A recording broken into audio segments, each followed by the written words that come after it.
ವಿಸ್ಮಯ ಹೊಂದಿದ ಕೇಳು ನೀನು ಇಲ್ಲಿ ಆಸ್ಪಂದಾತ್ಮಕವಹ ನಿನ್ನಲ್ಲಿ ಬಗೆಯೆಂದೆನಿಪ ಒಂದು ಅತ್ತಿಯ ಮರನು ಮಿಗೆ ಪಸರಿಸಿ ಮಸಗಿತ್ತ ಮರನು ಕಾಲವೆನೆಪ ಗಾಳಿಯೋಳ್ ಒಲೆವುತ್ತ ಮೇಲೆ ನಿಜ ಆಶ್ರಯವನೇ ಮುಸುಗುತ್ತ ಚಿತ್ತದ ಹಮ್ಮಿನ ಬೇರುಗಳಿಂದ ಮತ್ತೆ ಋಷಿಕವೆನಿಪ ತಳಿರಿಂದ ಜಾತ ಅಜಾಂಡ ಫಲಾವಳಿಯಿಂದ ಭೂತವೆನಿಸುತ್ತ ಒಳಗಿಹ ನೊರಜಿಂದ ಮುಸಗಿತು ಭೂತೋಪಾದಿಗಳು ಅಲ್ಲಿ ಎಸೆದುದು ಚಿತ್ತ ಖಿಳಾತ್ಮತೆಯಲ್ಲಿ. ಪರಮ ಪೂಜ್ಯ ಶ್ರೋತ್ರಿಯ ಬ್ರಹ್ಮನಿಷ್ಠರಾದ ಶ್ರೀಮದ್ ಜಗದ್ಗುರು ಶಿವಾನಂದ ಅಪ್ಪವರ ಹಾಗೂ ಸಿದ್ಧಾರೂಢ ಅಪ್ಪವರ ಶ್ರೀಚರಣ ಅರವಿಂದಗಳಲ್ಲಿಯೂ ಪರಮ ಪೂಜ್ಯ ಶ್ರೋತ್ರಿಯ ಬ್ರಹ್ಮನಿಷ್ಠರಾದ ಶ್ರೀಮನ್ ನಿಜಗುಣ ಶಿವಯೋಗಿಗಳ ಹಾಗೂ ಜಗನ್ಮಾತೆಯ ಶ್ರೀಚರಣಾರವಿಂದಗಳಲ್ಲಿಯೂ ಪರಮ ಪೂಜ್ಯ ಶ್ರೋತ್ರಿಯ ಬ್ರಹ್ಮನಿಷ್ಠರಾದ ಶ್ರೀಮದ್ ಜಗದ್ಗುರು ಗುರುನಾಥಾರೂಢ ಅಪ್ಪವರ ಹಾಗೂ ಜಗದ್ಗುರು ಸದಾಶಿವಾನಂದ ಅಪ್ಪವರ ಶ್ರೀಚರಣಾರವಿಂದಗಳಲ್ಲಿಯೂ ಪರಮ ಪೂಜ್ಯ ಶ್ರೋತ್ರಿಯ ಬ್ರಹ್ಮನಿಷ್ಠರಾದ ಆರೂಢ ಜ್ಯೋತಿ ಶಿವಪುತ್ರ ಪಜ್ಜವರ ಹಾಗೂ ಎನ್ನ ಸದ್ಗುರುತ್ರಯರ ಶ್ರೀಚರಣಾರವಿಂದಗಳಲ್ಲಿಯೂ ಪರಮ ಪೂಜ್ಯ ಶ್ರೋತ್ರಿಯ ಬ್ರಹ್ಮನಿಷ್ಠ ಬಸವಾನಂದ ಅಪ್ಪವರ ಹಾಗೂ ಬಸವಾದಿ ಶಿವಶರಣರ ಚರಣಾರವಿಂದಗಳಲ್ಲಿಯೂ ಅನಂತ ದೀರ್ಘದಂಡವತ್ ಪ್ರಣಾಮಗಳನ್ನು ಸಮರ್ಪಿಸಿ ಉಪಸ್ಥಿತರಿರುವ ತಮ್ಮೆಲ್ಲರಿಗೂ ಕೂಡ ವಂದಿಸಿ ಇಲ್ಲಿಯ ಪರ್ಯಂತರವಾಗಿ ವೈಕಾರಿಕ ತೈಜಸ ಭೂತಾದಿ ಅಹಂಕಾರದಿಂದ ಯಾವ್ಯಾವ ತತ್ವಗಳು ಉತ್ಪತ್ತಿಯಾದವು ಅನ್ನುವಂಥ ವಿಷಯವನ್ನು ಹೇಳ್ಕೊಂಡು ಬಂದು ಕೊನೆಗೇನಪ್ಪ ಅಂತ ಕೇಳಿದಾದ್ರೆ ಅನೇಕ ರೂಪದಿಂದ ತೋರಿದವರು ಯಾರು ಅಂತ ಕೇಳಿ ಎಲ್ಲ ರೂಪದಲ್ಲಿ ನೀನೇ ಎಲ್ಲ ಹೊರತಾಗಿ ನಿನ್ನ ಬಿಟ್ಟು ಯಾರಿಲ್ಲ ಅನ್ನುವಂಥ ವಿಷಯವನ್ನ ಪ್ರತಿಪಾದನೆ ಮಾಡ್ತಾ ಇದ್ದಾರೆ. ಅಧಿಷ್ಠಾನಭೂತನಾದ ನಿನ್ನಲ್ಲಿ ಬಗೆಯಿಂದ ಭೂತ ಭೌತಿಕ ಸೃಷ್ಟಿ ಹೇಗೆ ಆಗಿರುವುದೆಂಬುದನ್ನು ಅತ್ತಿಯ ಮರದ ದೃಷ್ಟಾಂತವನ್ನು ಕೊಟ್ಟು ಪ್ರತಿಪಾದನೆ ಮಾಡುತ್ತಾರೆ. ಒಂದು ಅತ್ತಿ ಮರದ ದೃಷ್ಟಾಂತ ಕೊಟ್ಟು ತಿಳಿಸಿ ಹೇಳ್ತಾರೆ. ವಿಸ್ಮಯ ಹೊಂದಿದ ಕೇಳು ನೀನು ಇಲ್ಲಿ ಆಸ್ಪಂದಾತ್ಮಕವಹ ನಿನ್ನಲ್ಲಿ. ಕೇಳು ಕೇಳು ಅಂದ್ರೆ ಏಕಾಗ್ರ ಚಿತ್ತದಿಂದ ಕೇಳು. ನೀನು ಇಲ್ಲಿ, ನೀನು ಅಂದ್ರೆ ಎಲೈ ಶಿಷ್ಯನೇ ಇಲ್ಲಿ ವಿಸ್ಮಯ ಹೊಂದಿದ. ಏನ್ರಿ ವಿಸ್ಮಯ ಅಂದ್ರೆ ಆಶ್ಚರ್ಯಕರವಾದಂಥ ನಿನ್ನಲ್ಲಿ ಆಸ್ಪಂದಾತ್ಮಕವಹ. ಆಸ್ಪಂದಾತ್ಮಕವಹ ಅಂದ್ರೆ ಚಲನವಲನಾದಿ ರಹಿತನಾದಂಥವನು. ಹಿಂದೊಂದು ಶಬ್ದ ಬಂತು ಸ್ಪಂದ ಸ್ಪಂದವ ನುಳ್ಳ ಅಂತ ತಿಳ್ಕೊಂಡು. ಸ್ಪಂದ ಅಂದ್ರೆ ಚಲಿಸಾಡುವುದು, ಅಸ್ಪಂದ ಅಂದ್ರೆ ಚಲಿಸಾಡಲಾರದೆ ಇರುವಂತಹದ್ದು ಅಂತ ಹೇಳ್ಕೊಂಡು ಬಂದಾರಲ್ಲ. ಹಾಗೆ ಇಲ್ಲಿ ಏನದಪ್ಪ ಅಂತ ಕೇಳಿದ್ದಾದ್ರೆ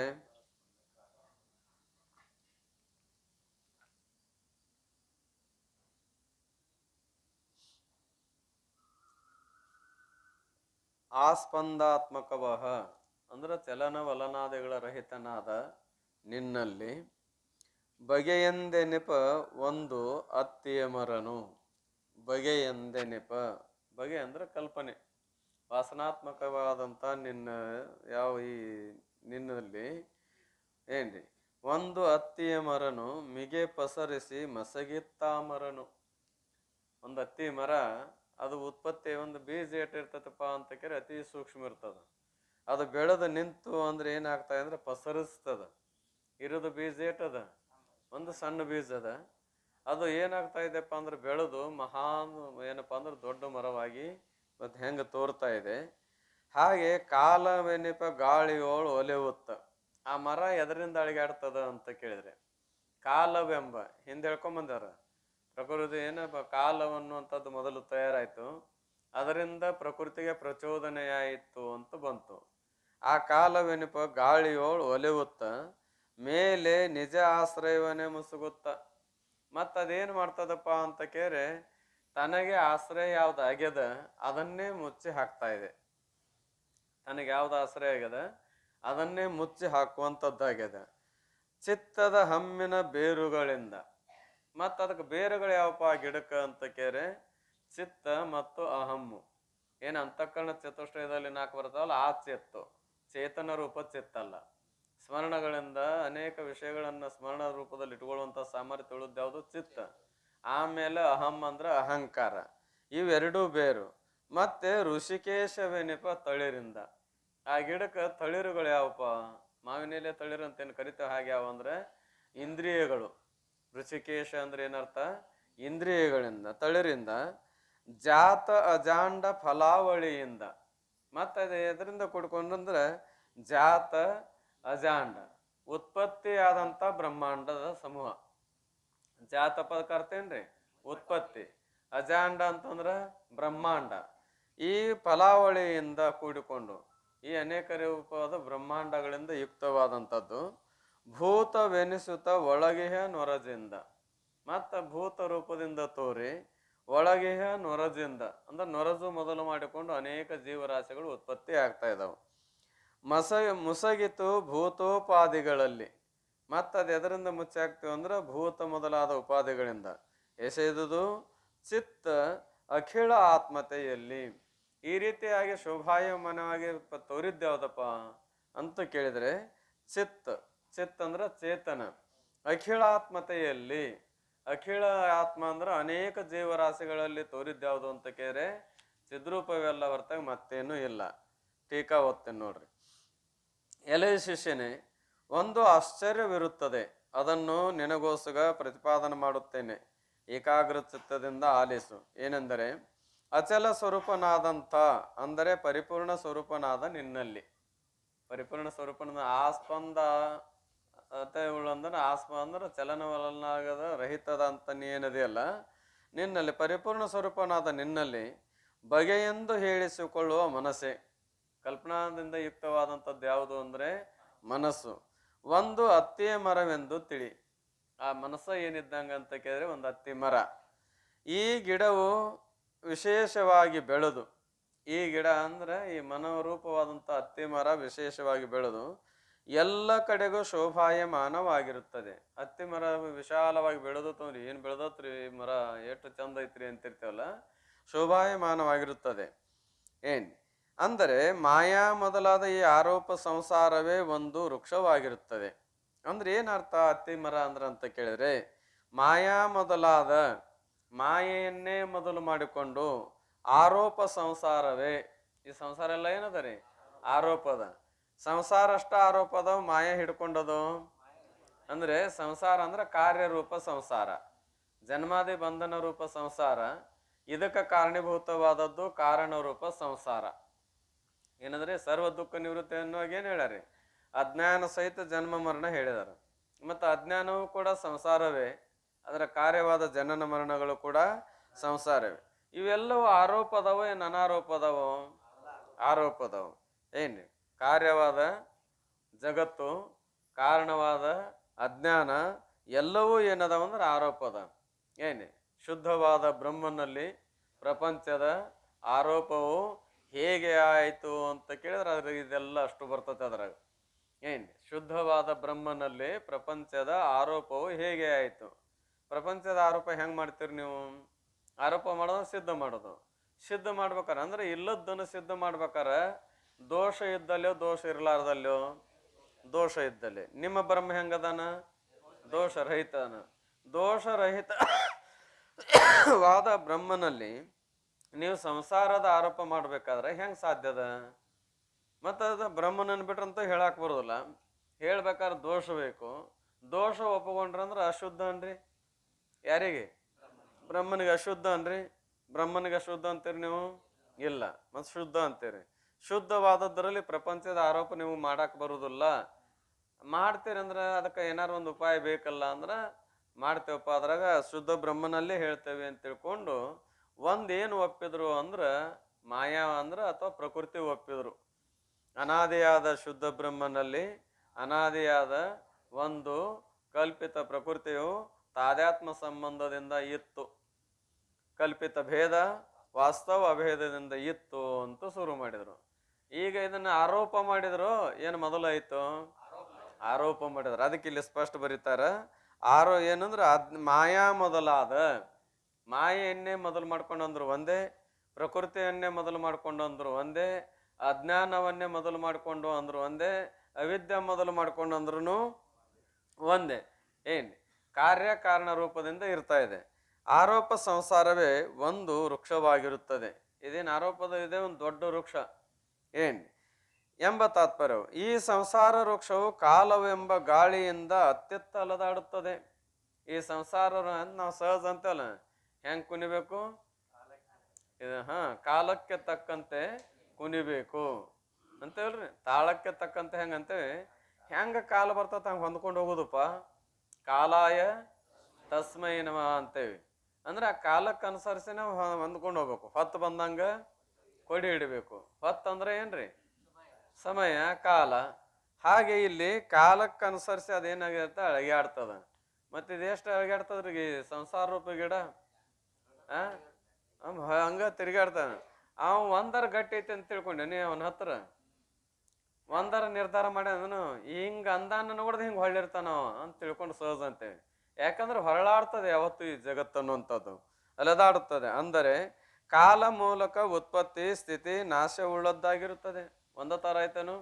ಉತ್ಪತ್ತಿ ಆಗ್ಯದ, ಸ್ಥಿತಿ ಆಗ್ಯದ, ನಾಶ ಆಗ್ತಾ ಇದೆ. ಕಾಲಕ್ಕನುಸರಿಸೋ ಏನು ಕಾಲಕ್ಕನುಸರಿಸಿರ್ಲಾರ್ದು? ಕಾಲಕ್ಕನುಸರಿಸಿ. ಯಾವಾಗ ಆಗ್ಬೇಕೋ ಆಗ ಆಕತ್ತೆ ಅಂತ ಹೇಳ್ತೇವಲ್ಲ ನಾವು, ಸಹಜ ಮಾತಾಡ್ದಲ್ಲ. ಅದು ನಾವು ಅಂದಂಗ ಆಗುದಿಲ್ರಿ. ಅದೇ ಸಮಯ ಕೂಡಿ ಬಂದಾಗನ ಆಗೋದು. ಅಂದ್ರೆ ಕಾಲಕ್ಕನುಸರಿಸಿನೇ ಎಲ್ಲವೂ ನಡೀತದೆ. ಉತ್ಪತ್ತಿ ಆಗ್ಬೇಕಾದ್ರು ಕಾಲಕ್ಕನುಸರಿಸಿನೇ, ಸ್ಥಿತಿ ಆಗ್ಬೇಕಾದ್ರು ಕಾಲಕ್ಕನುಸರಿಸಿನೇ, ಲಯವಾಗ್ಬೇಕಾದ್ರು ಕಾಲಕ್ಕನುಸರಿಸಿನೇ. ದೌಡ್ ಹುಟ್ಟಿ ಬರ್ಲಿ ಅಂದ್ರೆ ಹುಟ್ಟಿ ಬರ್ತದನು? ಸಾಧ್ಯನೇ ಇಲ್ಲ. ಆಮೇಲೆ ಸ್ಥಿತವಾಗಿರ್ಬೇಕಂದ್ರೆ ಸಾಧ್ಯದನು? ಅದೂ ಇಲ್ಲ. ದೌಡ್ ಹೋಗ್ಬೇಕಂತೇವಲ್ಲ, ಅದರ ಸಾಧ್ಯದನು ಅಂತಿರ್ತೇವೆ ನಾವೆಲ್ಲ. ನಾವು ಯಾವಾಗ ಸಾಕಾದಾಗ, ಎದಕ್ಕೂ ಅನುಕೂಲ ಆಗ್ಲಾರ್ದಂತ ಇದ್ದಾಗ ಏನಂತೆ, ದೌಡ್ ಹೋಗ್ಬೇಕು ಅಂತೇವೆ.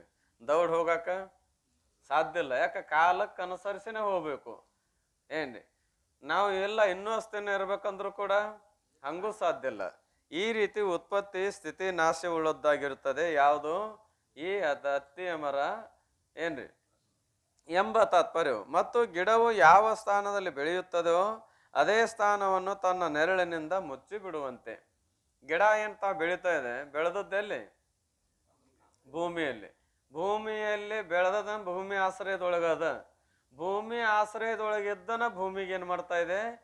ಮುಚ್ಚಾಗ್ತದ, ನೆರಳು ಮಾಡಿತಾ ಇದೆ, ಮುಚ್ಚಾಗ್ತದೆ. ತನ್ನ ನೆರಳಿಂದ ಮುಚ್ಚಿ ಬಿಡುವಂತೆ ಈ ಬಗೆಯೆಂಬ ಹತ್ತಿ ಮರವು, ಅಂದ್ರೆ ಈ ಮನಸ್ಸೆಂಬ ಹತ್ತಿಯ ಮರವು ಅಥವಾ ಆರೋಪ ರೂಪ ಸಂಸಾರವೆಂಬ ಹತ್ತಿ ಮರವು ನಿನ್ನಲ್ಲಿ ಉದಯವಾಗಿ, ಎಲ್ಲಿ ಉತ್ಪತ್ತಿ ಆಗಿದೆ?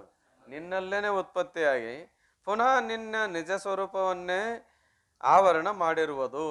ಪುನಃ ಯಾರನ್ನ ಮರೆಸದ್ರಿ? ನಮ್ಮ ಹತ್ರ ಅದ.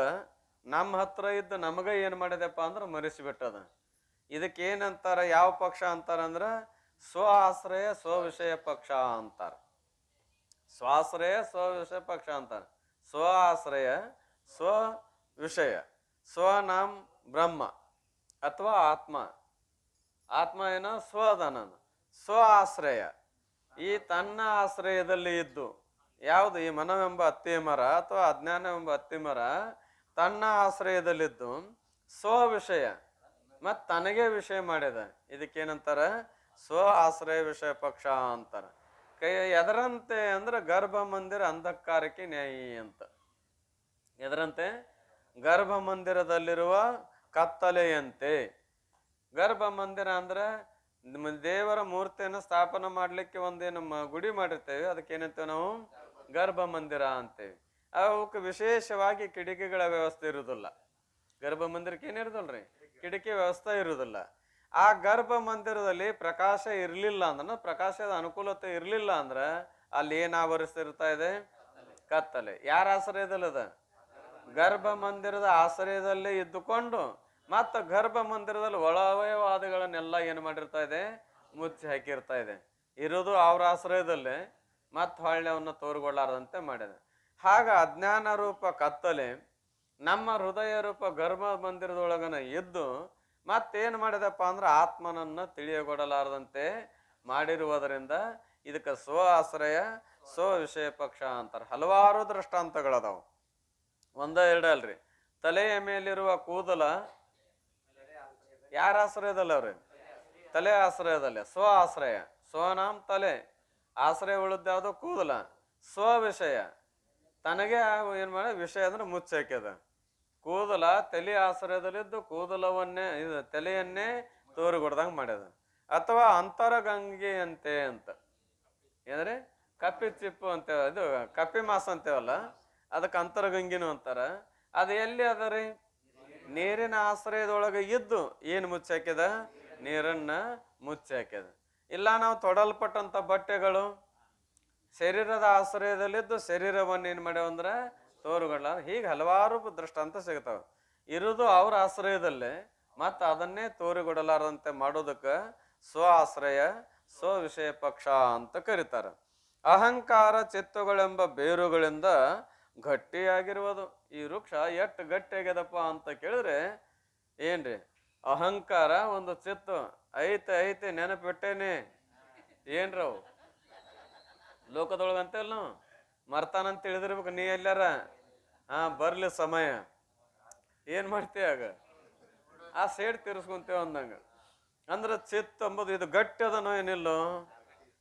ನಾ ಮರ್ತಿಲ್ಲ. ಈಗ ಆದದ್ದು ಎಷ್ಟು ವರ್ಷಪ್ಪ ಅಂದ್ರ ನಾ ಸಣ್ಣವಿದ್ದೆ, ಇನ್ನೂ ಹಂಗೆ ಹೇಳುವಾಗಂತಿರ್ದಲ್ಲ, ಇನ್ನೂ ಸಣ್ಣವಿದ್ದಾಗ ಆಗಂದದ್ದು ಈಗ ಹೋಗುವಂಗಾಗೇನ್ ಕರೆ ನೆನಪೈತಿ, ಬರ್ಲಿ ಸಮಯ ಅಂತಿರ್ತಾನ. ಯಾವ್ದು ಚಿತ್ತಿನ ಕೆಲಸ ಮತ್ತೆ ಅರ್ದು ಈ ಬೇರೆ ಗಟ್ಟಿ ಅದನೋ ಏನು ಸೊಟ್ಟದ ರೀ? ಗಟ್ಟಿ ಅದ ಏನ್? ಆಮೇಲೆ ಅಹಂಕಾರವೆಂಬುದು ಒಂದು ಬೇರು. ಇದಂತೂ ಏನಪ್ಪಾ ಅಂದ್ರ ಅತಿ ಗಟ್ಟಿ ಅದ ಏನ್ರಿ? ಎಂತ ಪ್ರಸಂಗ ಬಂದ್ರು ನೀ ಅನ್ನಕ್ ತಯಾರಿಲ್ಲ ನಾವು. ಏನು ಪ್ರಸಂಗ ಬಂದ್ರು ಏನ್ ಅನ್ನಕ್ ತಯಾರಿಲ್ಲ ನಾವು, ನೀ ಅನ್ನಕ್ ತಯಾರಿಲ್ಲ. ಇದೆಲ್ಲ ಯಾರಿಂದ ಆಗ್ಯದಪ್ಪ ಅಂದ್ರ ಪರಮಾತ್ಮ ನಿನ್ನಿಂದ ಆಗ್ಯದ ಅನ್ನಕ್ ತಯಾರದೇವನು ಇಲ್ಲ. ಬೇಡ, ವ್ಯವಹಾರ ದಶದಲ್ಲಿ ಯಾರು ಅನುಕೂಲ ಆಗಿರ್ತಾರ ಅವ್ರಿಗೆ ಅನ್ನಕ್ ತಯಾರದೇವ ನಾವು ಇಲ್ಲ. ಏನ್ ಮಾಡ್ತೇವಿ? ನನ್ನಿಂದ ನಾನೇ ಮಾಡೀನಿ ಅಂತ ಅಹಂಕಾರ ತೊಡ್ತೇವೆ. ಇದು ಬೇರೆ ಗಟ್ಟಿ ಅದನೋ ಏನಿಲ್ಲೋ? ಎಷ್ಟು ಗಟ್ಟಿ ಅದ ಅಂದ್ರ ಏನ್ ಕೀಳಾಕ್ ಆಗ್ಲಾರ್ದಷ್ಟು ಗಟ್ಟಿ ಆಗ್ಯದ. ಕೀಳಾಕ್ ಆಕತೆ, ಕಷ್ಟ ಸಾಧ್ಯ ಅಂತ ಹೇಳಿದಾರ. ಸಾಧ್ಯ ಇಲ್ಲ, ಕಷ್ಟ ಸಾಧ್ಯ. ಆದ್ರ ಆತು ಆಗ್ಲಿರಲಿಲ್ಲ ಏನ್? ಅಷ್ಟು ಇದೇನದ ದುಸ್ತರದ.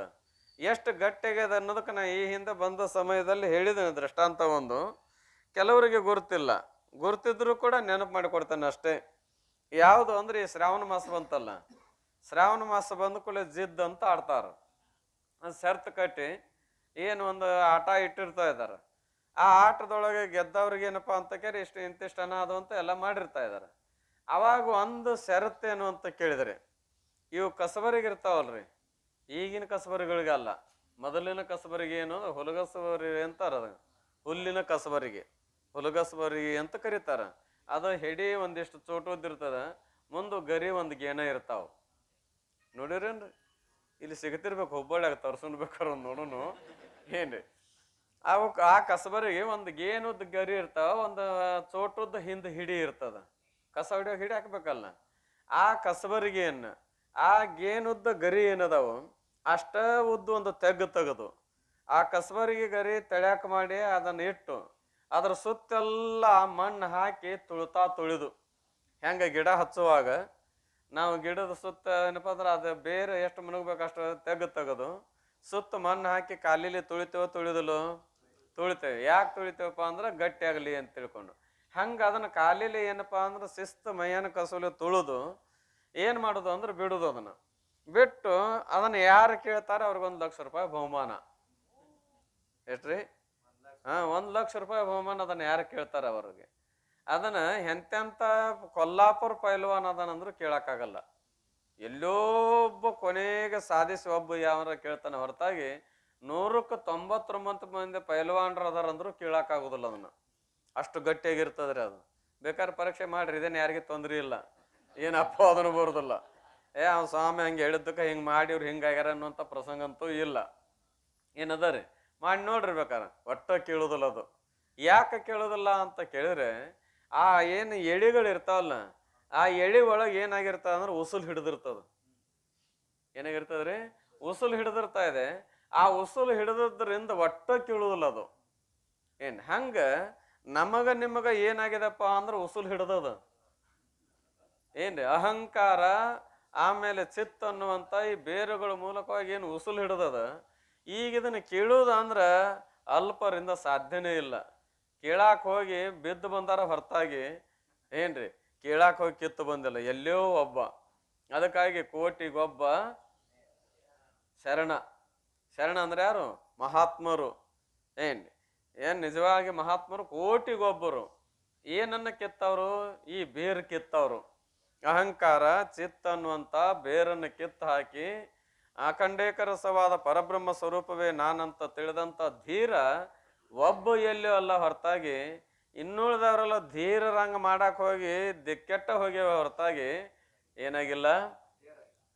ಆಗಿಲ್ಲ. ಇನ್ನದು ಯಾವಾಗ ಆಗಿ ಬರ್ತದ? ಕೂಡಿ ಬರ್ತದಂತೂ ಅದೇ ಏನಿರ್ಬೇಕು ಅಂತ ಕೇಳಿದಾದ್ರೆ ಹಾಗೆ ಪ್ರಯತ್ನ ಇರಬೇಕು. ಅಂತೂ ಏನಾಯ್ತು ಅಂತ ಕೇಳಿದ್ರೆ ಅದೇ ಸ್ಥಾನವನ್ನು ತನ್ನ ನೆರಳಿನಿಂದ ಮುಚ್ಚಿಬಿಡುತ್ತದೆ ಅಂತ ಹೇಳಿದಲ್ಲ. ಈ ಬಗೆಯಿಂದ ಅತ್ತಿ ಮರವು ನಿನ್ನಲ್ಲಿ ಉದಯವಾಗಿ ಪುನಃ ನಿನ್ನ ನಿಜ ಸ್ವರೂಪವನ್ನೇ ಆವರಣ ಮಾಡಿರುವುದು. ಅದೇನು ಮಾಡಿದೆ ಅಂದ್ರೆ ಹೊಳ್ಳಿ ನಿನಗ ತೋರಿಗೊಡಲಾರ್ದಂಗೆ ಮಾಡ್ಯದ. ಅಹಂಕಾರ ಚಿತ್ತುಗಳೆಂಬ ಬೇರುಗಳಿಂದ ಗಟ್ಟಿಯಾಗಿರುವುದು. ಈ ಶಬ್ದಕ್ಕೆ ಬಂತಲ್ಲ, ಎಷ್ಟು ಗಟ್ಟಿ ಅದಪ್ಪ ಅಂದ್ರೆ ಹೇಳಾಕಬಾರ್ದಷ್ಟು ಗಟ್ಟಿ ಆಗ್ಯದ. ಎಷ್ಟು ಗಟ್ಟಿ ಆಗ್ಯದ್ರಿ? ಮತ್ತೀಗ ಲೆಕ್ಕ ಕೊಟ್ಟಿರಿ, ನಾವು ಹುಟ್ಟಾಕ ಸಾಯಕ ಲೆಕ್ಕ ಕೊಟ್ಟಾರಲ್ರಿ. ಮತ್ತ ಅದು ಅಷ್ಟೆಲ್ಲ ಮಾಡ್ಸಕ್ ಹಚ್ಚಿದ್ದು ಇದ ಬೇರು ಮತ್ತಾವ್ದರು? ಧರೆಯನ್ನೆಲ್ಲವನ್ನು ಸನ್ನಿಸಿ ಧೂಳಿ ಮಾಡಲ್ ಪರಮಾಣುಗಳು ಎನಿತು ಅನಿತು ದೇಹವನ್ನು ಧರಿಸುತ್ತ ಎಲ್ಲಾ ಜೀವರ ಬಸರೋಳು ಅಂದಿಲ್ಲ, ಒಂದೊಂದು ಜೀವರ ಬಸಿರೋಳು ಬಂದು ಮರಳಿ ನೀನತ್ತ ತಿರುಗದಂತೆ ರಚಿಸದೆ ಸುಮ್ಮನೆ ಕಾಲವನ್ನು ಕಳೆದು ಸಾವುದು ಚಿತ್ತವೇ, ಸಾವುದು ಯೋಗ್ಯವೇ ಅಂತ ಕೇಳಿದಾರೆ. ಒಂದೊಂದು ಬಸಿರೋಳು, ಒಂದು ಜೀವರ ಬಸಿರೋಳು ಅನ್ಲಿಲ್ಲ, ಒಂದೊಂದು. ಅಂದ್ರೆ ಜೀವರೋಳು ಎಷ್ಟದಾರ ಅಂತ ಕೇಳಿದ್ರೆ 84 ಲಕ್ಷ ಯೋನಿಗಳದಾವ. ಎಲ್ಲಾ ಯೋನಿಗಳಲ್ಲಿ ಅಷ್ಟು ಸಲ ತಿರುಗಿವಂತ ನಾವು. ಎಲ್ಲಾ ಯೋನಿಗಳಲ್ಲಿ ಅಷ್ಟು ತಿರುಗಬೇಕಾರ ಇಷ್ಟು ಒಂದು ಹೆಡಮುರಿಗೆ ಕಟ್ಟಿ ನಮ್ಮನ್ನದು ಮುಳುಗಿಸ್ಬೇಕಾದ್ರ ಆ ಬೇರು ಗಟ್ಟಿ ಅದಾವಂತ ಏನು ಗಟ್ಟಿಲ್ಲೋ? ಎಷ್ಟು ಗಟ್ಟಿ ಅದಾವ ಅಂದ್ರೆ ಹೇಳಾಕ ಬರದಷ್ಟು ಗಟ್ಟಿ ಅದಾವ. ಆವರಣ ಮಾಡಿರೋದು ಅಹಂಕಾರ ಚಿತ್ತಗಳೆಂಬ ಬೇರುಗಳಿಂದ ಗಟ್ಟಿಯಾಗಿರುವುದು. ಜ್ಞಾನೇಂದ್ರಿಯ ಕರ್ಮೇಂದ್ರಿಯಗಳೆಂಬ ಸಣ್ಣ ಸಣ್ಣ ಚಿಗುರೆಲೆಗಳಿಂದ ಬಹು ಶೋಭಾಯಮಾನವಾಗಿರುತ್ತದೆ. ಈ ಗಿಡ ಏನಾಗಿದ್ರಿ? ಬಹಳ ಸುಂದರವಾಗಿ ತೋರ್ತಾ ಇದೆ. ಜ್ಞಾನೇಂದ್ರಿಯ ಕರ್ಮೇಂದ್ರಿಯಗಳೆಂಬ ಸಣ್ಣ ಸಣ್ಣ ಚಿಗುರೆಲೆಗಳಿಂದ. ಇವು ಏನಪ್ಪಾ ಅಂದ್ರೆ ಅದರ ಅಂತರ್ಭೂತವಾಗಿ ಸಣ್ಣ ಸಣ್ಣ ಇವು. ಅವೆಲ್ಲ ಅಹಂಕಾರ ಮೊದಲು ದೊಡ್ಡ ದೊಡ್ಡ ಬೇರು. ಆ ಬೇರಿನಿಂದ ಗಿಡ ಬೆಳೆದಾಗ ಚಿಗುರೆಲೆಗಳು ಇರ್ತಾವಲ್ಲ, ಈ ಜ್ಞಾನೇಂದ್ರಿಯ ಪಂಚೇಂದ್ರಿಯ ಇವೆಲ್ಲವೂ ಏನಪ್ಪಾ ಅಂದ್ರೆ ಸಣ್ಣ ಸಣ್ಣ ಚಿಗುರೆಲೆಗಳಿಂದ ಬಹು ಶೋಭಾಯಮಾನವಾಗಿರುತ್ತದೆ. ಶಬ್ದ ಸ್ಪರ್ಶ ರೂಪ ರಸ ಗಂಧ ಹೇಳುದು ಕೇಳುದು ನೋಡುದು ಹೋಗುದು ಬರುದು ಇವೆಲ್ಲ ನಡೆದಲ್ಲ. ಇದು ಚಂದ ಅದ ಇಲ್ಲ ಅಂತ ಕೇಳಿದ್ರೆ ನೋಡಾಕ ಸುಂದರವಾಗಿ ಕಾಣ್ತಾ ಇದೆ. ಅನೇಕ ಬ್ರಹ್ಮಾಂಡಗಳೆಂಬ ಹಣ್ಣುಗಳಿಂದ ಬಡ್ಡಿ ಹಿಡಿದು ತುದಿವರೆಗೂ ತುಂಬಿಕೊಂಡಿರ್ತದೆ. ಅತ್ತಿ ಮರ ನೋಡ್ರಿ ನೀವು, ಬಡ್ಡ್ಯಾಗನ ತುದಿ ಏನಪ್ಪಾ ಅಂದ್ರೆ ಅತಿ ನೆಲಕ್ಕೆ ಹಚ್ಚಿ ಬಡ್ಡ್ಯಾಗನ ಕಾಯಾಗ ಶುರು ಮಾಡಿರ್ತದ ಅದು. ಆಮೇಲೆ ತುದಿ ತನಕನೂ ಆಗಿರ್ತಾ ಇದೆ. ಹಾಗೆ ಬಡ್ಡಿ ಹಿಡಿದು ತುದಿವರೆಗೆ ತುಂಬಿಕೊಂಡಿರುತ್ತದೆ.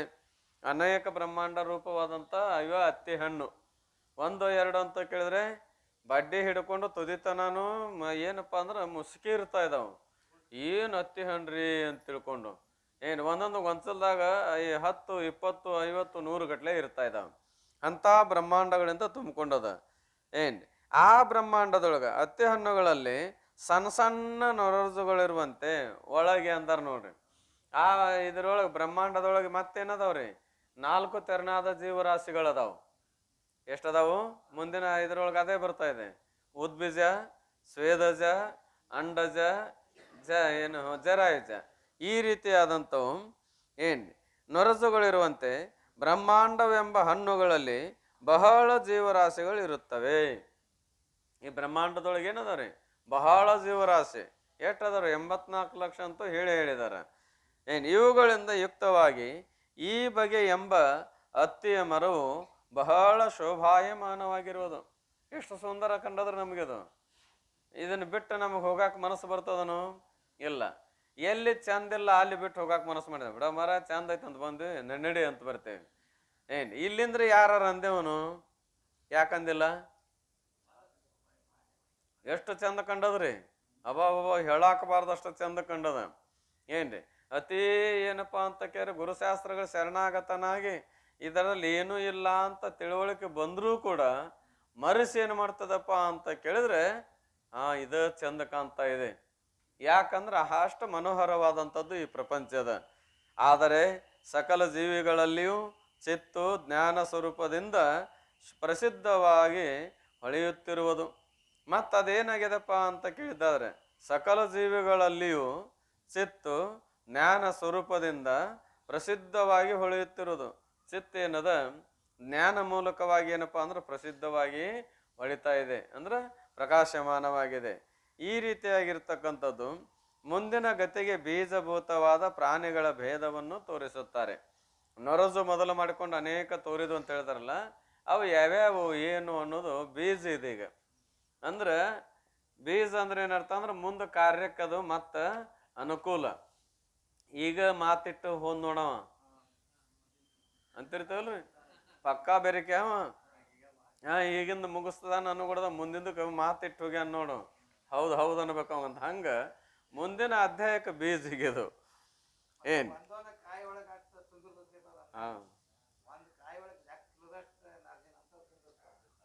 ಸಣ್ಣ ಹುಳ ಇರ್ತಾವ್ರಿ ಅದಾಗ. ಅಂಡಜಂ ಉದ್ಬೀಜಂ ಸ್ವೇದಜವೆಂದು ಪಿಂಡಜಂ ಇನ್ನು ಜರಾಯುಜವೆಂದು ಈ ತೆರದಿಂದ ಚತುರ್ವಿಧ ವಹವು ಭೂತಗಳು ಇಂತು ಒಗೆದು ಅಡಗುತ್ತಿಹವು. ಉತ್ಪತ್ತಿ ಆಕ್ಕವ ಮತ್ತು ನಾಶ ಆಕ್ಕವ, 4 ಥರದ ಜೀವರಾಶಿಗಳು. ಇನ್ನು ಕಂದದೊಳಗ ಗತಿ ಮೂರನೆಯ ಇದಕ್ಕೆ ಅತಿ ಹಿತಮೆನಿಪ ನಿರೂಪಣಂಗಳೆದು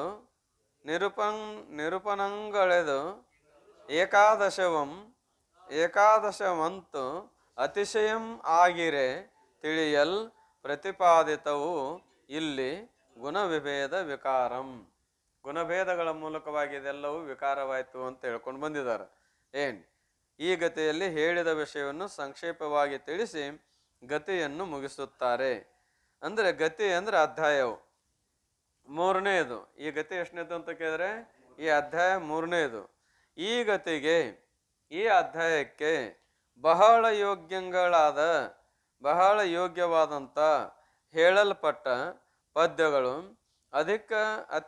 ಅಧಿಕವಾಗಿದ್ದರು ಒಟ್ಟಿಗೆ ಪದಗಳು ಎಷ್ಟು ಅದಾವ್ರಿ? ಅಧಿಕ ಅದಾವ, ಅಂದ್ರೆ ಅನೇಕ ಅದಾವ. ಆದ್ರೂ ಒಟ್ಟಿಗೆ ಏನ್ ಮಾಡ್ಯದ ಅಂದ್ರೆ 11.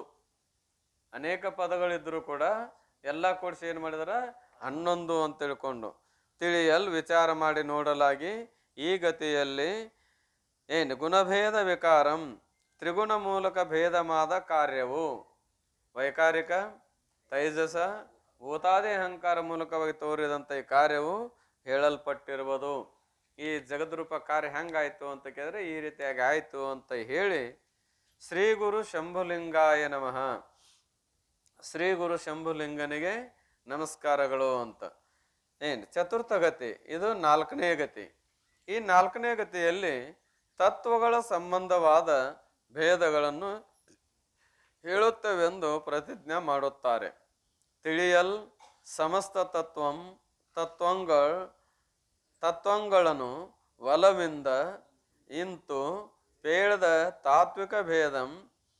ತಾತ್ವಿಕ ಭೇದಂಗಳನ್ನು ಎಲ್ಲವರು ಅರಿವ ತೆರದಿಂ ಬಳಿಕ ಈಗಳ್ ಅನೂನ ವೇದ ಮತದಿಂದ ಉಸುರ್ವೇಂ.